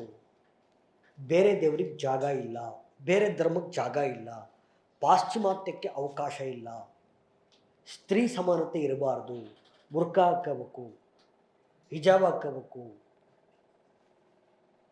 ಪುರುಷರಿಗೆ ಹೆಚ್ಚು ಪ್ರಾತಿನಿಧ್ಯತೆ ಕೊಡಬೇಕು. ನನಗಿದು ಭಾಳ ವಿಚಿತ್ರ ಅನ್ನಿಸ್ಬಿಡ್ತು. ಯಾಕೆಂದರೆ ಪ್ರಪಂಚದ ಎಲ್ಲ ಧರ್ಮಗಳು ಮತ್ತು ಎಲ್ಲ ಸಮಾಜಗಳು, ಓಕೆ ಅಂದರೆ ಈ ಆರ್ಥೋಡಾಕ್ಸಿಂದ ಮಾಡರ್ನೈಸೇಷನ್ ಕಡೆಗೆ ಹೋಗ್ತಾರೆ. ಇದು ಉಲ್ಟಾಗೋಯ್ತು ಅಂತ ಇರಾನ್ ಕೇಸ್. ಆಧುನಿಕತೆಗೆ ಬಂದು ಅಲ್ಲಿಂದ ವಾಪಸ್ ಬಂದಿರೋದು ಇವರು. ಆಧುನಿಕತೆಗೆ ಬಂದು ವಾಪಸ್ ಬಂದಿರೋದು. ಸರಿ, ಈಗ ಇಷ್ಟ ಆಯ್ತಾ? ಸರಿ, ಅಮೇರಿಕ ಮತ್ತು ಇಸ್ರೇಲ್ ಜೊತೆಗೆ ವೈರತ್ವ ಹೆಂಗೆ ಬೆಳೀತು? ಈ ಅಲಿ ಖಮೇನಿ ಮೊನ್ನೆ ಯಾರು ತೀರ್ಕೊಂಡ ಸುಪ್ರೀಂ ಲೀಡರ್ ಅಂತ ಏನು ಕರೀತಾರೆ, ಅವನೊಂದು ಶಪಥ ಮಾಡ್ತಾನಂತೆ, ನನ್ನ ಜೀವಿತಾವಧಿಯಲ್ಲಿ ಮಧ್ಯಪ್ರಾಚ್ಯ ರಾಷ್ಟ್ರಗಳ ಭೂಪಟ ಏನಿದೆ, ಮುಸಲ್ಮಾನ ದೇಶಗಳ ಭೂಪಟ ಏನಿದೆ, ಇದರಲ್ಲಿ ಇನ್ನೊಂದು ಧರ್ಮದ ದೇಶ ಇರಬಾರದು. ಅಲ್ಲಿದ್ದಿದ್ದೇ ಇಸ್ರೇಲ್. ಓಕೆ, ಆ ಇಸ್ರೇಲ್ನ ಒಡೆಯೋದಕ್ಕೆ ಭಯೋತ್ಪಾದನಾ ಟೆರರಿಸ್ಟ್ ಆರ್ಗನೈಸೇಷನ್ ಬೆಳೆಸ್ಕೊಂಡು ಹೋಗ್ತಾರೆ. ಪ್ಯಾಲಿಸ್ಟೈನಲ್ಲಿ ಹಮಾಜನ್ ಬೆಳೆಸ್ತಾರೆ, ಯಮನ್ನಲ್ಲಿ ಹೌತಿಗಳನ್ನು ಬೆಳೆಸ್ತಾರೆ, ಲೆಬನಾನಲ್ಲಿ ಹಿಜ್ಬುಲ್ಲಾಗಳನ್ನು ಬೆಳೆಸ್ತಾರೆ ಇರಾನ್. ಓಕೆ, ಅಂದರೆ ಇಡೀ ಮಧ್ಯ ನೋಡಿ, this is the middle East map ತಗೊಂಡ್ರೆ, ಸೊ ಇರಾನ್ ಶಪಥ ಮಾಡುತ್ತಂದ್ರೆ ಇರಾನ್. ಓಕೆ, ಈ ಮಧ್ಯಪ್ರಾಚ್ಯ ರಾಷ್ಟ್ರಗಳ ಭೂಪಟದಲ್ಲಿ ಇಸ್ಲಾಂ ಬಿಟ್ಟು ಬೇರೆ ಧರ್ಮ ಇರಬಾರ್ದು. ಹಾಗಾಗಿ ಇಸ್ರೇಲ್ನ ಎಲಿಮಿನೇಟ್ ಮಾಡಬೇಕು. ಇಸ್ರೇಲ್ನ ಬಗ್ಬಡಿಯೋದಕ್ಕೋಸ್ಕರ ಇಲ್ಲಿ ಯಮನ್ ಬರುತ್ತೆ. ಓಕೆ, ಇಲ್ಲಿ ಯಮನಲ್ಲಿ ಹೌತೀಸ್ ಎನ್ನುವಂಥ ಭಯೋತ್ಪಾದಕ ಸಂಘಟನೆ ಹುಟ್ಟಾಕ್ತಾರೆ. ಇಲ್ಲಿ ಪ್ಯಾಲಿಸ್ಟೈನ್ ಬರುತ್ತೆ. ಪ್ಯಾಲಿಸ್ಟೈನಲ್ಲಿ ಹಮಾಸ್ ಎನ್ನುವಂಥ ಭಯೋತ್ಪಾದಕ ಸಂಘಟನೆ ಹುಟ್ಟಾಕ್ತಾರೆ. ಲೆಬನಾನಲ್ಲಿ ಹಿಜ್ಬುಲ್ಲಾಗಳನ್ನು ಹುಟ್ಟಾಕ್ತಾರೆ. ಹಾಗಾಗಿ ಇಸ್ರೇಲ್ ಈಸ್ ಅಟ್ಯಾಕಿಂಗ್ ಇರಾನ್. ಸರಿ, ಅಮೇರಿಕ ಯಾಕೆ ಎಂಟ್ರಿ ಕೊಡ್ಬೇಕು ಇದಕ್ಕೆ? ಓಕೆ, ಸರಿ, ಅಮೇರಿಕ ಯಾಕೆ ಎಂಟ್ರಿ ಕೊಡ್ತು ಅಂದರೆ, ಸೊ ಪೆಹಲ್ವಿ ರಾಜ ಇರೋವರೆಗೂ ಆರಾಮಾಗಿ ತೈಲ ಸಿಗ್ತಾ ಇತ್ತು, ಬರ್ತಿ ಆಯಿಲ್ ಸಿಗ್ತಾ ಇತ್ತು. ಯಾವಾಗ ಪೆಹಲ್ವಿ ರಾಜ ತನ್ನ ಅಧಿಕಾರವನ್ನು ಕಳ್ಕೊಂಡು ಈ ಖಮೇನಿ ಸುಪ್ರೀಂ ಲೀಡರ್ ಆಗಿಬಿಟ್ಟ, ಅಮೇರಿಕಕ್ಕೆ ಆಯಿಲ್ ಸಪ್ಲೈ ನಿಂತೋಯ್ತು. ಸಿಟ್ಟು ಬಂದ್ಬಿಡ್ತು ಅಮೇರಿಕಾಗೆ. ಇಷ್ಟು ದಿನ ಅವರಿಗೆ ಎಜುಕೇಷನ್ ಕೊಟ್ಟಿದ್ದೀವಿ, ಕಾಲೇಜ್ಗಳನ್ನು ಕಟ್ಟಿಕೊಟ್ಟಿದ್ದೀವಿ, ಆಧುನಿಕತೆ ಕಲಿಸ್ಕೊಟ್ಟಿದ್ದೀವಿ. ಅದು ಬಿಡಿ, ಇರಾನ್ ಜೊತೆಗೆ ಪರಮಾಣು ಒಪ್ಪಂದ ಮಾಡ್ಕೊಂಡಿತ್ತು ಅಮೇರಿಕ ಪೆಹಲ್ವಿ ರಾಜ ಇದ್ದಾಗ. ನೀವು ನಾವು ಫ್ರೆಂಡ್ ಆಗಿರೋದಕ್ಕೆ ನಾವು ನಿಮಗೆ ರೇಡಿಯೋ ಆ್ಯಕ್ಟಿವ್ ಮೆಟೀರಿಯಲ್ಸ್ ಕೊಡ್ತೀವಿ, ವಿಕಿರಣ ವಸ್ತುಗಳನ್ನು ಕೊಡ್ತೀವಿ, ನ್ಯೂಕ್ಲಿಯರ್ ರಿಯಾಕ್ಟರ್ಗಳನ್ನು ಕೊಡ್ತೀವಿ, ಇದನ್ನು ಯೂಸ್ ಮಾಡ್ಕೊಂಡು ನೀವು ಎಲೆಕ್ಟ್ರಿಸಿಟಿ ಪ್ರೊಡ್ಯೂಸ್ ಮಾಡ್ಕೋಬೋದು ಅಂತ ಹೇಳಿದ್ರೆ, ಅವ್ನು ಖಮೇನಿ ಏನು ಮಾಡಿದರು ಅಂತಂದರೆ, ಆ ನ್ಯೂಕ್ಲಿಯರ್ ರಿಯಾಕ್ಟರ್ ಯೂಸ್ ಮಾಡ್ಕೊಂಡು ಎಲೆಕ್ಟ್ರಿಸಿಟಿ ಪ್ರೊಡ್ಯೂಸ್ ಮಾಡೋಬಿಟ್ಟು ನ್ಯೂಕ್ಲಿಯರ್ ಬಾಂಬ್ ತಯಾರು ಮಾಡೋಕ್ಕೆ ನಿಂತುಬಿಟ್ರು. ನ್ಯೂಕ್ಲಿಯರ್ ಅಲ್ಲ, ಈಗ ನೋಡಿ, ಆಲ್ವೇಸ್ ಯು ಶುಡ್ ರಿಮೆಂಬರ್,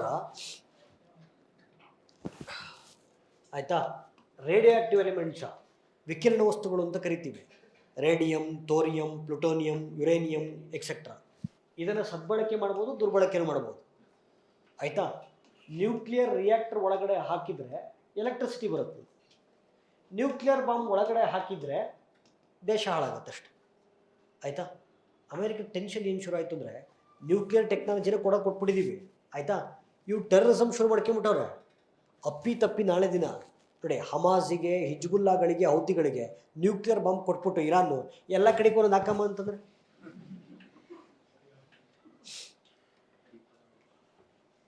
ಇದು ಅಮೇರಿಕಕ್ಕೆ ತಡ್ಕೊಳಕ್ಕಾಗಲಿಲ್ಲ.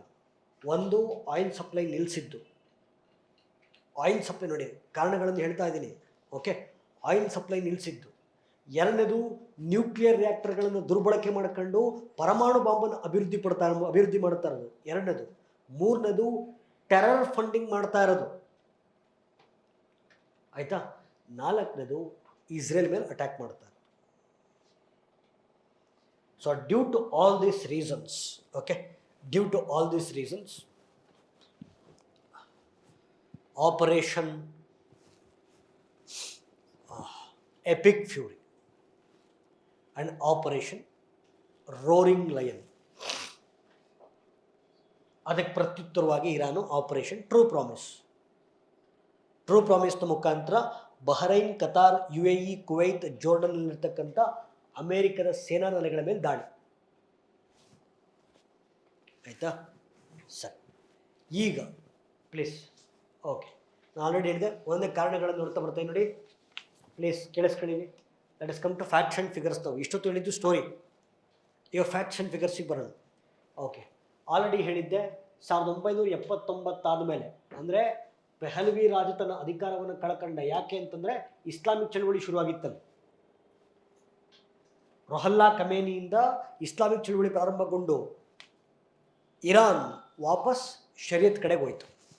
ಆಯಿತಾ, ಅದಾದಮೇಲೆ ಅಮೇರಿಕ ಮತ್ತು ಇರಾನ್ನ ನಡುವೆ ಒಂದು ಕೋಲ್ಡ್ ವಾರ್ ಶುರುವಾಗಿತ್ತು. ಹೇಳಿದ್ದೆ ಕಾರಣಗಳು ಇಷ್ಟೊತ್ತು ಹೇಳಿದ್ದೆ, ಎಸ್ ಆರ್ ನೋ. ಆಮೇಲೆ ನೋಡಿ, 2015ರಲ್ಲಿ ನೋಡಿ, 2079ರಲ್ಲಿ ಅಲ್ಲಿಗೆ ಇರಾನ್ದು ಗೌರ್ಮೆಂಟ್ ಚೇಂಜ್ ಆಯಿತು. 2015ರಲ್ಲಿ ಪ್ಲೇಸ್. ಓಕೆ, ಸೊ ಇಲ್ಲಿ ನಾನು ಮುಂಚೆ ಹೇಳಿದ್ದೆ, ಇರಾನ್ ಮತ್ತು ಅಮೇರಿಕ ಸೇರ್ಕೊಂಡು ಪರಮಾಣು ಒಪ್ಪಂದ ಸೈನ್ ಮಾಡ್ಕೊಂಡಿದ್ರು ಅಂತ. ಹೌದಾ ಇಲ್ಲ? ಪರಮಾಣು ಒಪ್ಪಂದ ಏನು ಹೇಳ್ತಿತ್ತು, ಇರಾನ್ ಫ್ರೆಂಡ್ ಆಗಿರೋದಕ್ಕೆ ಅಮೇರಿಕ ಏನು ಮಾಡ್ತಿತ್ತು, ನ್ಯೂಕ್ಲಿಯರ್ ರಿಯಾಕ್ಟರ್ಗಳನ್ನು ಕೊಡ್ತಿತ್ತು. ಈ ಅಗ್ರಿಮೆಂಟಿಂದ ವಾಪಸ್ ಅಮೇರಿಕ ಹಿಂಪಡೀತು. ಇನ್ಮೇಲೆ ನಾವು ಇರಾನ್ಗೆ, ಪ್ಲೀಸ್ ಕೇಳಿಸ್ಕೊಳ್ಳಿ, ಇರಾನ್ಗೆ ಯಾವುದೇ ನಾವು ನ್ಯೂಕ್ಲಿಯರ್ ರಿಯಾಕ್ಟರ್ಗಳನ್ನು ಕೊಡಲ್ಲ. ಆ ಮುಂಚೆ ಪರಮಾಣು ಒಪ್ಪಂದ ಏನು ಸೈನ್ ಮಾಡ್ಕೊಂಡಿದ್ದೀವಿ ಅದರಿಂದ ವಾಪಸ್ ಹೋಗ್ತೀವಿ. ಸೊ ಅಮೇರಿಕಾ ಈ ಒಪ್ಪಂದವನ್ನು ಹಿಂಪಡೀತು. ಹಿಂಪಡೆದ ಮೇಲೆ ಇರಾನ್ ಏನು ಮಾಡ್ತು, ತಾನೇ ನ್ಯೂಕ್ಲಿಯರ್ ಬಾಂಬನ್ನು ತಯಾರಿಸೋಕ್ಕೆ ಶುರು ಮಾಡಿಬಿಡ್ತು. ಇದು ಯುದ್ಧಕ್ಕೆ ಇನ್ನೊಂದು ಕಾರಣ. ಓಕೆ, ಯುದ್ಧಕ್ಕೆ ಇನ್ನೊಂದು ಕಾರಣ. ಮೂರನೇದು ಅದನ್ನು ಹೇಳಿಬಿಟ್ಟಿದ್ದೀನಿ. Okay, terror funding. ಹಮಾಸನ್ನು ಬೆಳೆಸ್ತಾ ಇರೋದು, ಹಿಜ್ಬುಲ್ಲಾಗಳನ್ನು ಬೆಳೆಸ್ತಾ ಇರೋದು, ಹೌತಿಗಳನ್ನು ಬೆಳೆಸ್ತಾ ಇರೋದು. ಓಕೆ, ಲೆಬನಾನಲ್ಲಿ ಹಿಜ್ಬುಲ್ಲಾಗಳು, ಓಕೆ, ಸಿರಿಯಾದಲ್ಲಿ ISIS, ಓಕೆ, ಮೀನ್ ಯಮನ್, ಮೂರು ಹೇಳಿದೆ ನಾನು, ಹಮಾಸು, ಹೌತೀಸು, ಹಿಜ್ಬುಲ್ಲಾಸ್. ಸೊ ಇವೆಲ್ಲ ಯುದ್ಧಕ್ಕೆ ಕಾರಣಗಳು. ಸರಿ, ಯುದ್ಧದ ಕಾರಣಗಳನ್ನು ನೋಡಿದ ಮೇಲೆ okay, now let us come to okay, ಎರಡು ಸೇರ್ಕೊಂಡು ದಾಳಿ ಮಾಡ್ತಿದ್ದಾವೆ. ಅಮೆರಿಕ ಮತ್ತು ಇಸ್ರೇಲ್ ಸೇರ್ಕೊಂಡು ಇರಾನ್ ಮೇಲೆ ದಾಳಿ ಮಾಡ್ತಾ ಇದ್ದಾವೆ. ಇರಾನು ಕೂಡ ರಿಟಾಲಿಯೇಟ್ ಮಾಡ್ತಾ ಇದೆ. ಯುದ್ಧದ ಎಲ್ಲ ಕಾರಣಗಳನ್ನು ಇಷ್ಟೊತ್ತು ಎಕ್ಸ್ಪ್ಲೈನ್ ಮಾಡಿದ್ದೀನಿ. ಎಕ್ಸ್ಪ್ಲೈನ್ ಮಾಡ್ತಿದ್ದೀನಿ. ಈಗ ಸರ್, ಯುದ್ಧ ಆದರೆ ಈಗ ಎಕ್ಸಾಮ್ ಪಾಯಿಂಟ್ ಆಫ್ ವ್ಯೂ ಬರೋಣ. ಇಷ್ಟೊತ್ತು ಮಾತಾಡಿದ್ದೆಲ್ಲ ಬ್ಯಾಕ್ಗ್ರೌಂಡ್. ಓಕೆ, ಯುದ್ಧ ಆದರೆ ಜಗತ್ತಿನ ಮೇಲುಂಟಾಗ್ತಕ್ಕಂಥ ಪರಿಣಾಮಗಳು, ಭಾರತದ ಮೇಲುಂಟಾಗ್ತಕ್ಕಂಥ ಪರಿಣಾಮಗಳು, ಪಾಯಿಂಟ್ ಬೈ ಪಾಯಿಂಟ್ ಮಾತಾಡ್ತಾ ಹೋಗೋದು. ಆಗ್ಬೋದಾ? Yes or no? Okay sir, ಇದು ಅರ್ಥ ಆಗಬೇಕು ಅಂತಂದರೆ ಈ ಇರಾನ್ದು ಮ್ಯಾಪ್ ನೋಡಿ, ಆಯಿತಾ? ಒಂದು ಜಲಸಂಧಿ ಅರ್ಥ ಆಗಬೇಕು. ಸ್ಟ್ರೈಟ್ ಆಫ್ ಹಾರ್ಮೋಸ್ ಅಂತ, ಸ್ಟ್ರೈಟ್ ಆಫ್ ಹಾರ್ಮೋಸ್ ಅರ್ಥ ಆಗಬೇಕು ಸರ್. ಇಲ್ಲಿ ಇರಾನ್ ಇದೆ, ಇದು ಪರ್ಷಿಯನ್ ಗಲ್ಫ್, ಇದು ಓಕೆ, ಇದು ಗಲ್ಫ್ ಆಫ್ ಒಮನ್, ಇದು ಗಲ್ಫ್ ಆಫ್ ಒಮನ್, ಇಲ್ಲಿದೆಯಲ್ಲ ಇದು ಗಲ್ಫ್ ಆಫ್ ಒಮನ್, ಆಯಿತಾ? ಪರ್ಷಿಯನ್ ಗಲ್ಫ್ ಮತ್ತು ಗಲ್ಫ್ ಆಫ್ ಒಮನ್ನ ಸಂಪರ್ಕಿಸುವಂಥ ಜಲಸಂಧಿಯನ್ನು ಸ್ಟ್ರೈಟ್ ಆಫ್ ಹಾರ್ಮೋಸ್. ಈ ಯುದ್ಧದಲ್ಲಿ ಸ್ಟ್ರೈಟ್ ಆಫ್ ಹಾರ್ಮೋಸನ್ನು ಇರಾನ್ ಕ್ಲೋಸ್ ಮಾಡ್ತು. ಆ್ಯಂಡ್ ಗೊತ್ತಿರಲಿ, ಇಡೀ ಜಗತ್ತಿಗೆ ಎಷ್ಟು ಕಚ್ಚಾ ತೈಲ ರಫ್ತಾಗುತ್ತೆ, 60% ಆಫ್ ದ ಕ್ರೂಡ್ ಆಯಿಲು ಈ ಜಲಸಂಧಿನ ದಾಟಿಕೊಂಡೇ ಬರಬೇಕು. ಮಿಡಲ್ ಈಸ್ಟಿಂದ, ಮಧ್ಯಪ್ರಾಚ್ಯ ರಾಷ್ಟ್ರಗಳಿಂದ ಎಷ್ಟು ಕ್ರೂಡ್ ಆಯಿಲ್ ಸಪ್ಲೈ ಆಗುತ್ತೆ, 60% of the crude oil pass ಆಗೋದು strait of Hormuz. Okay, strait of Hormuz ಮುಖಾಂತರ ಪಾಸ್ ಆಗಿದೆ. ಇದನ್ನು ಇರಾನು ಕ್ಲೋಸ್ ಮಾಡಿದೆ. ಈ ಗ್ಯಾಪ್ ಎಷ್ಟಿದೆ ಗೊತ್ತಾ? ಈ ಗ್ಯಾಪ್ ಬಂದು 33 ಕಿಲೋಮೀಟರ್ ಅಗಲ ಇದೆ. ಅದನ್ನು ಕ್ಲೋಸ್ ಮಾಡಿ ಭಾರತ ಎಷ್ಟು ಕಚ್ಚಾ ತೈಲವನ್ನು ಆಮದು ಮಾಡ್ಕೊಳ್ಳುತ್ತಲ್ಲ ಹೊರಗಡೆಯಿಂದ, full all over the world, 50% of the crude oil ಇಲ್ಲಿಂದನೇ ಬರುತ್ತೆ ಭಾರತಕ್ಕೆ. ಅರ್ಥ ಆಗ್ತಿದೆಯಾ? ಇದರಿಂದ ಜಗತ್ತಲ್ಲಿ ತೈಲದ ಹಣದುಬ್ಬರ ಹೆಚ್ಚಾಗಲಿದೆ. ಓಕೆ, ಇನ್ಫ್ಲೇಷನ್ ಆಫ್ ಆಯಿಲ್ ಜಾಸ್ತಿ ಆಗುತ್ತೆ. ಇದು ಪಾಯಿಂಟ್ ನಂಬರ್ 1. ಒಂದೊಂದೇ ಪಾಯಿಂಟ್ ಮಾತಾಡ್ತಿದ್ದೀನಿ ನಾನು, ಆಯಿತಾ? ಎಸ್, ಇನ್ನು ಮುಂದೆ ಜಗತ್ತು ನೋಡಿ, ಇಲ್ಲೊಂದು ಪದ ಬಳಸಿದ್ದಾರೆ, ಸ್ಟ್ಯಾಗ್ಫ್ಲೇಷನನ್ನು ಫೇಸ್ ಮಾಡುತ್ತೆ ಅಂತ ಹೇಳಿದ್ದಾರೆ. What is stagflation? ಕ್ವಶನ್ ಕೇಳ್ತಾರೆ ಎಕನಾಮಿನಲ್ಲಿ. Okay, slow growth plus high inflation. ಅಭಿವೃದ್ಧಿ ಅಥವಾ ಬೆಳವಣಿಗೆ ಮಂದಗತಿಯಲ್ಲಿ ಸಾಗುತ್ತೆ, ಹಣದುಬ್ಬರ ಹೆಚ್ಚಾಗುತ್ತೆ. ಈ ಪದಕ್ಕೆ ಸ್ಟ್ಯಾಗ್ಫ್ಲೇಷನ್ ಅಂತ ಕರಿತೀವಿ. ಒಂದು ಆಲ್ರೆಡಿ ಹೇಳಿದೆ, ಇಂಧನದ ಕೊರತೆ ಉಂಟಾಗುತ್ತೆ. Number 1, because 60% of the oil pass ಆಗಬೇಕಾಗಿರೋದು ಸ್ಟ್ರೈಟ್ ಆಫ್ ಹಾರ್ಮೋಸ್ನ ಮುಖಾಂತರ. ಓಕೆ, ಎರಡನೇದು, ಜಗತ್ತು ಸ್ಟ್ಯಾಗ್ಫ್ಲೇಷನ್ ಅನ್ನು ಫೇಸ್ ಮಾಡುತ್ತೆ. ಜಗತ್ತಿನ ಆರ್ಥಿಕತೆ ಮಂದಗತಿಯಲ್ಲಿ ಹೋಗುತ್ತೆ. ಬಿಕಾಸ್ ಹೌದೇ ಇಲ್ಲ, ಸೊ ತೈಲ ಇಲ್ಲ ಅಂದರೆ ಟ್ರಾನ್ಸ್ಪೋರ್ಟೇಷನ್ ಇಲ್ಲ ಅಂತಂದರೆ ಎಕಾನಮಿ ಹೋಗಲ್ಲ. ಮಂದಗತಿಯಲ್ಲಿ ಅಭಿವೃದ್ಧಿ, ಸ್ಲೋ ಗ್ರೋತ್, ಇನ್ಫ್ಲೇಷನ್ ಅಂದರೆ ಹಣದುಬ್ಬರ ಜಾಸ್ತಿ ಆಗ್ತಾ ಹೋಗುತ್ತೆ. ಇದು ಎರಡನೇ ಸಮಸ್ಯೆ. ಮೂರನೇದು ಸರ್, ಈ ಪೆಟ್ರೋಲಿಯಂ ಉತ್ಪನ್ನಗಳು ಅಂತ ಕರಿತೀವಿ. ಫಾರ್ ಎಕ್ಸಾಂಪಲ್, ಆಯಿಲ್ ಆಗಿರ್ಬೋದು, liquid natural gas, liquefied natural gas, LNG ಅಂತ ಕರಿತೀವಿ. ರಸಗೊಬ್ಬರಗಳು, ಫರ್ಟಿಲೈಸರ್ಸು ಮತ್ತು ಪೆಟ್ರೋಕೆಮಿಕಲ್ಸು, ಇದೆಲ್ಲ ಜಗತ್ತಿಗೆ ಸಪ್ಲೈ ಆಗೋದು ಮಿಡಲ್ ಈಸ್ಟಿಂದ. ಇದರ ಸಪ್ಲೈ ಚೈನ್ ಕಟ್ ಆಗುತ್ತೆ.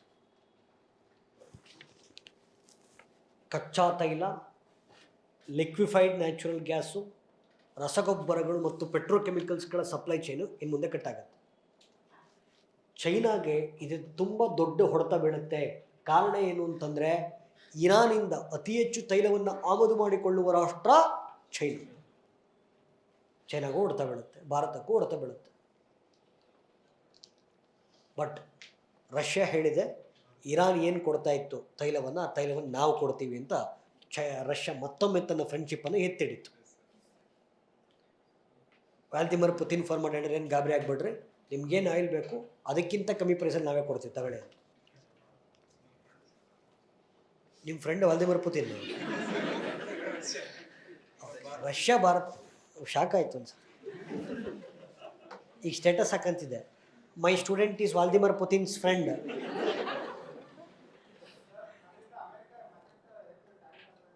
ಯಾರಿಗೆ ಆಗಲ್ಲ, ಆಯಿತಾ? ಯುದ್ಧ ಮಾಡ್ರೆ ನಾವು ಹೇಳಿದ್ವಿ. Okay right, please.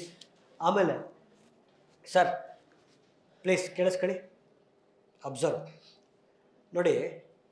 ಈಗ ಭಾರತಕ್ಕೆ ಎಷ್ಟು ಆಯಿಲ್ ಬೇಕು ನೋಡಿ, ಇದು ಜಗತ್ತಿನ ಮೇಲಾದಂಥ ಪರಿಣಾಮ. ಈಗ ಭಾರತದ ಮೇಲಿನ ಪರಿಣಾಮಗಳು ಬರೋಣ. ಭಾರತಕ್ಕೆ ಕಚ್ಚಾ ತೈಲ ಎಷ್ಟು ಏನು ಬಳಸ್ತೀವಲ್ಲ ನಾವು, ಕ್ರೂಡ್ ಆಯಿಲು, ಅದರಲ್ಲಿ 85% ನಾವು ಇಂಪೋರ್ಟೇ ಮಾಡ್ಕೊಳ್ತೀವಿ. ಇನ್ನು 15% ಮಾತ್ರ ನಾವೇ ಉತ್ಪಾದನೆ ಮಾಡ್ತೀವಿ. ಆಯಿತಾ? ಆ 85% ಇಂಪೋರ್ಟು ನೀವು ಯಾವ ದೇಶ ಹತ್ರನಾದ್ರೂ ಮಾಡ್ಕೊಳ್ಳಿ, ಆಯಿತಾ? ನಿಮಗೆ ವಾರ್ ಸರ್ಚಾರ್ಜ್ ಅಂತ ಎಕ್ಸ್ಟ್ರಾ ಟ್ಯಾಕ್ಸ್ ಹಾಕೇ ಆಗ್ತದೆ. War surcharge. ಯುದ್ಧ ನಡೆದಿರೋ ಕಾರಣ ಜಗತ್ತಿನ ಆರ್ಥಿಕತೆ ಕೆಳಗೆ ಹೋಗಿರುತ್ತೆ, ಅದನ್ನು ಟ್ಯಾಕ್ಸ್ ರೂಪದಲ್ಲಿ ಕಲೆಕ್ಟ್ ಮಾಡ್ತಾರೆ. ಸೊ ಅದರಲ್ಲೂ ಭಾರತದ 85% ಕ್ರೂಡ್ ಆಯಿಲು ಇಂಪೋರ್ಟ್ಸ್ನ ಮುಖಾಂತರನೇ ಬರೋಂಥದ್ದು. ಆಯಿತಾ? ಇದು ಭಾರತದ ದೊಡ್ಡ ಆರ್ಥಿಕ ಪರಿಣಾಮ ಬೀರುತ್ತಿದೆ. ಎಕ್ಸ್ಟ್ರಾ ಟ್ಯಾಕ್ಸ್, ತೈಲದ ಬೆಲೆ ಜಾಸ್ತಿ ಆಗುತ್ತೆ ಇವಾಗ. ಆಮೇಲೆ ಸರ್ 8 ರಿಂದ 9 ಮಿಲಿಯನ್ ಅಂದರೆ 90 ಲಕ್ಷ, 90 ಲಕ್ಷದಿಂದ 1 ಕೋಟಿ ಜನ ಭಾರತೀಯರು ಗಲ್ಫ್ ದೇಶಗಳಲ್ಲಿ ಕೆಲಸ ಮಾಡ್ತಾರೆ, ಸಿಗಾಕೊಂಡ್ಬಿಟ್ಟಿದ್ದಾರೆ. ಇವ್ರನ್ನ ಕರ್ಕೊಂಬರ್ಬೇಕು, ನಮಗೆ ಕೆಲಸ ಇಲ್ಲ ಇಲ್ಲಿ, ಆಯಿತಾ? ಆಮೇಲೆ ಗಲ್ಫ್ ದೇಶಗಳು ಡೆಸರ್ಟ್ ಕಂಟ್ರೀಸ್ ತಾನೇ ಅದು. ಓಕೆ, ನಾವು ಅಗ್ರಿಕಲ್ಚರ್ ಪ್ರೊಡಕ್ಟ್ಸನ್ನು ಎಕ್ಸ್ಪೋರ್ಟ್ ಮಾಡ್ತೀವಿ ಗಲ್ಫ್ಗೆ, ಅದು ಕೊಡ್ತಾ ಬಿತ್ತು. ಅಗ್ರಿಕಲ್ಚರ್ ಕ್ರಾಪ್ಸ್ ಬೆಳಿಬೇಕು ಅಂದರೆ ಫರ್ಟಿಲೈಸರ್ಸ್ ಬೇಕು, ಆ ಫರ್ಟಿಲೈಸರ್ಸ್ ಅವರಿಂದ ಇಂಪೋರ್ಟ್ ಮಾಡ್ತೀವಿ, ಅದಕ್ಕೂ ಕೊಡ್ತಾ ಬಿತ್ತು.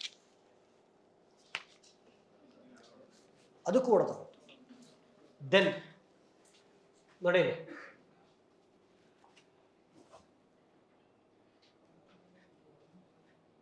ಎಸ್ ಸರ್, ಈಗ ಇಲ್ಲಿ ಇರಾನ್ದು ಒಂದು ಚಾಬಹಾರ್ ಪೋರ್ಟ್ ಇದೆ ನೋಡಿ, ಅಬ್ಸರ್ವ್. ಸೊ ಇರಾನ್ದು ಇಲ್ಲೊಂದು ಚಾಬಹಾರ್ ಪೋರ್ಟ್ ಇದೆ, ಚಾಬಹಾರ್ ಬಂದರು. ಇದನ್ನು ಭಾರತ ಲೀಸಿಗೆ ತಗೊಂಡಿದೆ. ಕಾರಣ ಏನು ಅಂತಂದರೆ, ಪಾಕಿಸ್ತಾನದ ಗ್ವಾದಾರ್ ಪೋರ್ಟ್ ಇದೆ ಇಲ್ಲಿ, ಆಯಿತಾ? ಇಲ್ಲಿ ಪಾಕಿಸ್ತಾನದವ್ರು ಏನಾರು ಹೆಚ್ಚಿಗೆ ಆಡಿದ್ರೆ ನಾವು 2 ಕಡೆಯಿಂದ ಹೊಡಿಬೇಕು ಅಂತ. ಓಕೆ, ಸೊ ಮುಂಬೈ ಪೋರ್ಟು ಮತ್ತು ಚಾಬಹಾರ್ ಪೋರ್ಟು 2 ಕಡೆ ನಿಂತ್ಕೊಂಡು ಪಾಕಿಸ್ತಾನ ಲಾಕ್ ಮಾಡಿದ್ದೀವಿ. ಈಗ ಈ ಚಾಬಹಾರ್ ಪೋರ್ಟನ್ನು ಭಾರತ ಲೀಸಿಗೆ ಪಡ್ಕೊಂಡು ಡೆವಲಪ್ ಮಾಡ್ತಾ ಇತ್ತು. ಅಲ್ಲಿಗೆ ಬಂದು ಆ ಚಾಬಹಾರ್ ಪೋರ್ಟನ್ನು ಒಡೆದು ಬಿಸಾಕಿದ್ದಾರೆ ಅಮೆರಿಕದವರು. ಭಾರತಕ್ಕೆ ಇನ್ನೊಂದು ಹೊಡ್ತಾ. ಈಗ ಕೇಳಿದ್ರೆ ನಾವು ನಿಮ್ಗೆ ಹೊಡೆದಿಲ್ಲ, ಇರಾನ್ ಹೊಡೆದಿದ್ದು ಅಂತಾರೆ. ಏನು ಮಾಡೋಕ್ಕಾಗತ್ತೆ? ಇದು ಒಂದು. ಎರಡನೇದು, ಓಕೆ ನೋಡಿ, ಒಂದು ಗ್ರೂಪಿಂಗ್ ಇದೆ, I2U2 ಗ್ರೂಪಿಂಗ್ ಅಂತ. I2 Me2 ಅಲ್ಲ,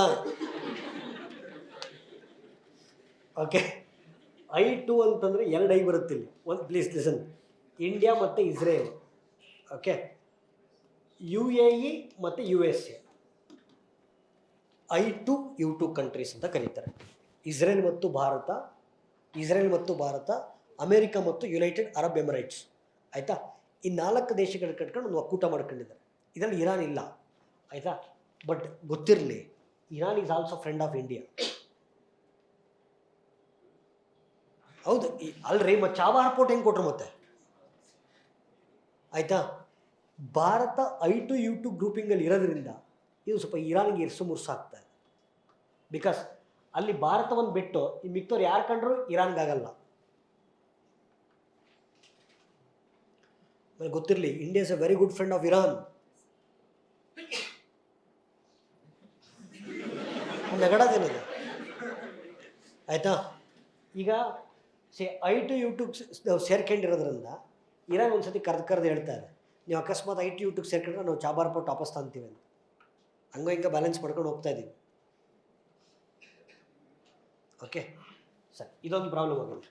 ಇದಾದಮೇಲೆ ಸರ್ 2023ರಲ್ಲಿ ಭಾರತ G20 ಶೃಂಗಸಭೆಯನ್ನು ಆಯೋಜನೆ ಮಾಡಿತು. G20 ಶೃಂಗಸಭೆ ಆಯೋಜನೆ ಮಾಡಿದಾಗ ಭಾರತ ಒಂದು ಆರ್ಥಿಕ ಕಾರಿಡಾರನ್ನು ಪ್ರಪೋಸ್ ಮಾಡಿತ್ತು. ಓಕೆ, ಸೊ ಆರ್ಥಿಕ ಕಾರಿಡಾರ್ ಪ್ರಪೋಸ್ ಮಾಡಿತ್ತು. ಇದನ್ನು IMEC ಅಂತ ಕರೀತಾರೆ.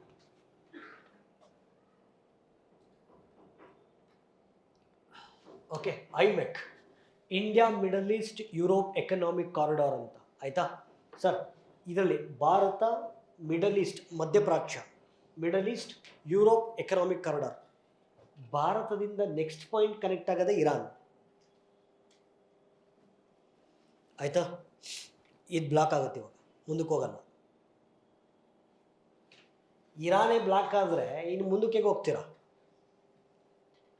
ಇದು ಕೊಡ್ತಾ ಬೀಳುತ್ತೆ. ಆಯಿತಾ. ಸೊ ನೋಡಿ, ಗಲ್ಫ್ ರಾಷ್ಟ್ರಗಳು ಸೇರ್ಕೊಂಡು, ಅಂದರೆ ಈ ರಾಷ್ಟ್ರಗಳು, ಇಷ್ಟು ದೇಶಗಳು ಸೇರ್ಕೊಂಡು ಇವ್ರದ್ದೊಂದು ಒಕ್ಕೂಟ ಇದೆ, ಗಲ್ಫ್ ಕೋಆಪರೇಷನ್ ಕೌನ್ಸಿಲ್ ಅಂತ. ಆಯಿತಾ. ಇರಾನು ಅಲ್ಲಿ ತೊಂದರೆ ಕೊಡುತ್ತೀವಿ. ಯಾಕೆಂದರೆ ಉಳಿದ ಗಲ್ಫ್ ರಾಷ್ಟ್ರಗಳು, for example Saudi Arabia, United Arab Emirates, they are supporting America. Yes or no? Because they are Sunni ಮುಸ್ಲಿಮ್ಸಾ? Yes or no? ಅದು ಸ್ಟಾಪ್ ಆಗುತ್ತೆ. ಮತ್ತು ಇಸ್ರೇಲ್ ಜೊತೆಗೆ ವೈರತ್ವ ಇನ್ನೂ ಜಾಸ್ತಿ ಬೆಳೆಯೋದ್ರಿಂದ ಮಧ್ಯಪ್ರಾಚ್ಯದ ಬಿಕ್ಕಟ್ಟು ಜಾಸ್ತಿ ಆಗುತ್ತೆ. ಒಟ್ಟಾರೆ ಇಡೀ ಜಗತ್ತು ಎಕ್ಕುಟ್ಟೋಗುತ್ತೆ.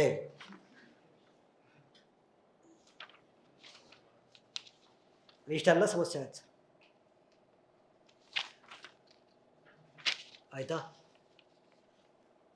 ಇದು ಇರಾನ್ ಮೇಲೆ ಯುದ್ಧ ಆದರೆ ಜಗತ್ತಿನ ಮೇಲಾಗ್ತಕ್ಕಂಥ ಪರಿಣಾಮಗಳು ಮತ್ತು ಭಾರತದ ಮೇಲಾಗ್ತಕ್ಕಂಥ ಪರಿಣಾಮ. ಏನು ಮಾಡೋದು?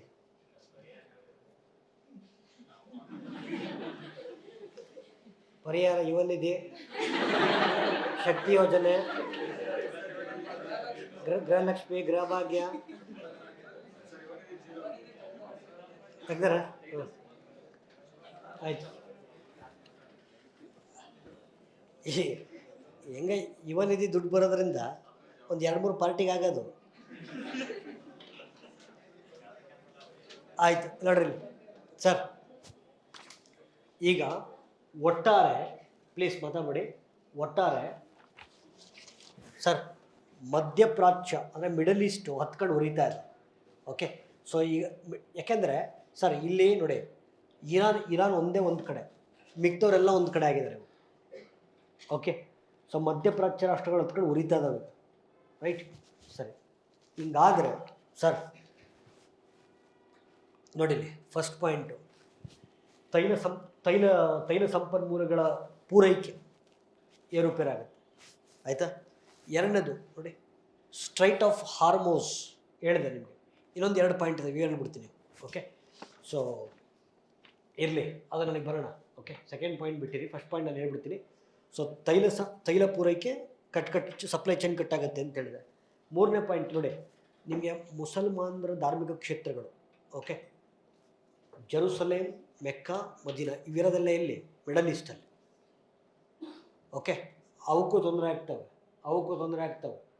ಓಕೆ, ಮತ್ತು ಇರಾನ್ ಭಾಳ, ಅಥವಾ ಮಿಡಲ್ ಈಸ್ಟ್ ಭಾಳ ಇಂಪಾರ್ಟೆಂಟು. ಯಾಕೆಂದರೆ 3 ಕಾಂಟಿನೆಂಟ್ಗಳನ್ನು ಕನೆಕ್ಟ್ ಮಾಡ್ತಕ್ಕಂಥ ಜಂಕ್ಷನ್ ಅದು. ಆಫ್ರಿಕಾ, ಏಷ್ಯಾ ಮತ್ತು ಯುರೋಪು. ಆಯಿತಾ. ನಾಳೆ ದಿನ ಇವೆಲ್ಲ ಇನ್ವಾಲ್ವ್ ಆಗ್ತಿರೋದ್ರಿಂದ ಇವಾಗ ನೋಡಿ, ಚೈನಾ ಮತ್ತು ರಷ್ಯಾ ಸೇರ್ಕೊಂಡು ಇರಾನಿಗೆ ಸಪೋರ್ಟ್ ಮಾಡಬೇಕು ಅಂತ ನಿಂತಿದ್ದವು. ಇಸ್ರೇಲ್ಗೆ ಅಮೇರಿಕಾ ಸಪೋರ್ಟ್ ಮಾಡ್ತಾ ಇದ್ದರೆ, ರಷ್ಯಾ ಮತ್ತು ಚೈನಾ ಇರಾನಿಗೆ ಸಪೋರ್ಟ್ ಮಾಡಬೇಕು ಅಂತ ನಿಂತಿದ್ದಾವೆ. ಇವು 3 ಇನ್ವಾಲ್ವ್ ಆಯಿತು ಅಂದರೆ there is a chances of third world war. ಮೂರನೇ ಮಹಾಯುದ್ಧ ಆಗ್ತಕ್ಕಂಥ ಸಾಧ್ಯತೆ ಇದ್ದಾವೆ. ಆಮೇಲೆ ಇನ್ನೊಂದು ಹೇಳ್ತೀನಿ ನೋಡಿ, ಈಗ ಇನ್ನೊಂದು ಎರಡು ಓಕೆ, ಇದು ಬಬ್ ಎಲ್ ಮಂಡಪ್ ಮತ್ತು ಸೂಯಸ್ ಕೆನಾಲ್. ಇದೊಂದು ಪಾಯಿಂಟ್ ಹೇಳ್ಬಿಡ್ತೀನಿ. ಮ್ಯಾಪಿಂಗ್ ಇಂಪಾರ್ಟೆಂಟ್ ಇದ್ದಾಳೆಲ್ಲ ನೋಡ್ರಿ, ಇಲ್ಲಿ ಮಾತಾಡ್ಬಿಡ್ರಿ.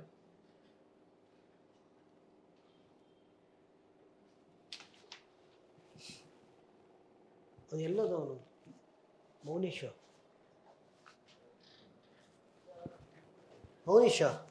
ಇದು ಹಾಫ್ ಆನ್ ಅವರ್ ಕರೆಕ್ಟಾಗಿ ಇದಾಯ್ತು ನೋಡ್ರಿ, ಆಗಿದೆಯಾ? ಅದೀಗ ನಿಲ್ಲಿಸ್ಬೇಕಾ? ತೊಂದರೆ ಇಲ್ಲ ತಾನೆ? ಹಂಗಾರೆ ಕುತ್ಕೊಂಬತ್ತೆ ಮಾಡ್ಬಿಡ್ತೀನಿ. 5 ನಿಮಿಷ ಇದೆ ಅಷ್ಟೇ. ಓಕೆ,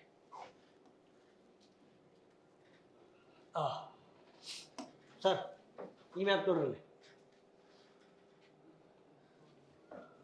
ಸರ್,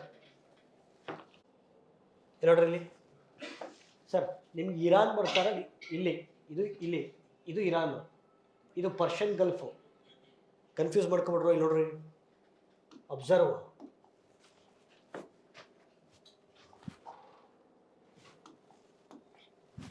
ಇದು ಪರ್ಷಿಯನ್ ಗಲ್ಫ್, ಇದು ಗಲ್ಫ್ ಆಫ್ ಒಮನ್. ಓಕೆ, ಇದು ಸ್ಟ್ರೈಟ್ ಆಫ್ ಆರ್ಮೋಸ್, ಹೌದಾ ಇಲ್ಲ? ಇದು ಅರೇಬಿಯನ್ ಸಿ, ಕರೆಕ್ಟಾ ಸರ್? ಅದಂಗಿರಲಿ.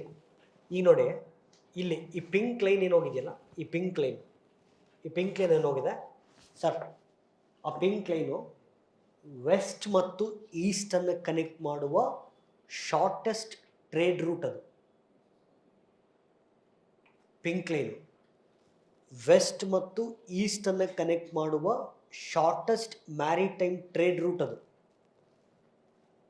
ಅದರಲ್ಲಿ ಇದು ಇಲ್ಲಿ ಮೆಡಿಟರೇನಿಯನ್ ಸಿ, ಇದು ರೆಡ್ ಸಿ. ಮೆಡಿಟರೇನಿಯನ್ ಸಿ ಮತ್ತು ರೆಡ್ ಸಿಯನ್ನು ಕನೆಕ್ಟ್ ಮಾಡುವಂಥ ಕಾಲುವೆ ಸೂಯಸ್ ಕೆನಾಲ್. ಇದು ಸೂಯಸ್ ಕೆನಾಲ್. ಇಲ್ಲಿ ಈಜಿಪ್ಟ್ ಬರುತ್ತೆ ಇಲ್ಲಿ. Okay, Suez canal is controlled by Egypt. ಆಯಿತಾ ಸರಿ. ಈಗ ಇದು red sea, this is Arabian sea. Red sea ಮತ್ತು ಅರೇಬಿಯನ್ ಸಿಯನ್ನು ಕನೆಕ್ಟ್ ಮಾಡುವಂಥ ಒಂದು ಜಂಕ್ಷನ್ ಇದೆಯಲ್ಲ, ಇದನ್ನು ಬಬ್ ಎಲ್ ಮಂಡಬ್ ಅಂತ ಕರೀತಾರೆ. ಓಕೆ, ಬಬ್ ಎಲ್ ಮಂಡಬ್ ಅಂತ. ಅಲ್ಲಿಗೆ ಅಪ್ಪಾಜಿ ಮೂರು ಲಿಂಕು, ಒಂದು ಸುಯಸ್ ಕೆನಾಲು, ಬಬ್ ಎಲ್ ಮಂಡಬ್ಬು ಮತ್ತು ಸ್ಟ್ರೈಟ್ ಆಫ್ ಆರ್ಮೋಸ್. ಈ ಮೂರು ಪಾಯಿಂಟ್ ಏನಾದರೂ ಲಾಕ್ ಆಯಿತು ಅಂತಂದರೆ ಈಸ್ಟ್ ಮತ್ತು ವೆಸ್ಟನ್ನು ಕನೆಕ್ಟ್ ಮಾಡುವಂಥ ಟ್ರೇಡ್ ರೂಟು ಕಟ್ಟಾಗುತ್ತೆ. ನೋಡ್ರಲ್ಲಿ, Suez canal, Bab el Mandeb, strait of Hormuz, choke points ಅಂತ ಕರಿತೀವಿ ಇದನ್ನು. ಅಲ್ಲಿ ಅಪ್ಪಿತಪ್ಪಿ ಏನಾದ್ರು ಕ್ಲೋಸ್ ಮಾಡ್ತು ಅಂತಂದರೆ ವೆಸ್ಟ್ ಮತ್ತು ಈಸ್ಟನ್ನು ಕನೆಕ್ಟ್ ಮಾಡುವಂಥ ಟ್ರೇಡ್ ರೂಟು ಕಟ್ಟಾಗುತ್ತೆ. ಅಕಸ್ಮಾತ್ ಕಟ್ಟಾಯಿತು ಅಂತಂದರೆ ನೋಡಿಲ್ಲಿ, ಹಿಂಗೆ ಬಳಸ್ಕೊಂಡು ಹೋಗ್ಬೇಕಾಗತ್ತೆ. ನೀವು ಹಿಂಗೆ ಹೋದರೆ ಒಂದು 11,000 ಕಿಲೋಮೀಟ್ರ್ ಆಗುತ್ತೆ, ಹಿಂಗೆ ಹೋದರೆ 20,000 ಕಿಲೋಮೀಟ್ರ್ ಆಗುತ್ತೆ, ಡಬಲ್ ಆಗುತ್ತೆ. ವಾಸ್ಕೋ ಡಿ ಗಾಮ ಭಾರತವನ್ನು ಹುಡ್ಕೊಂಡು ಹೆಂಗೆ ಬಂದ್ಮೇಲೆ ಹಿಂಗೆ ವಾಸ್ಕೋ ಡಿ ಗಾಮನ ಹುಡ್ಕೊಂಡು ಹೋಗ್ಬೇಕಾಗತ್ತೆ ಹಿಂಗೆ.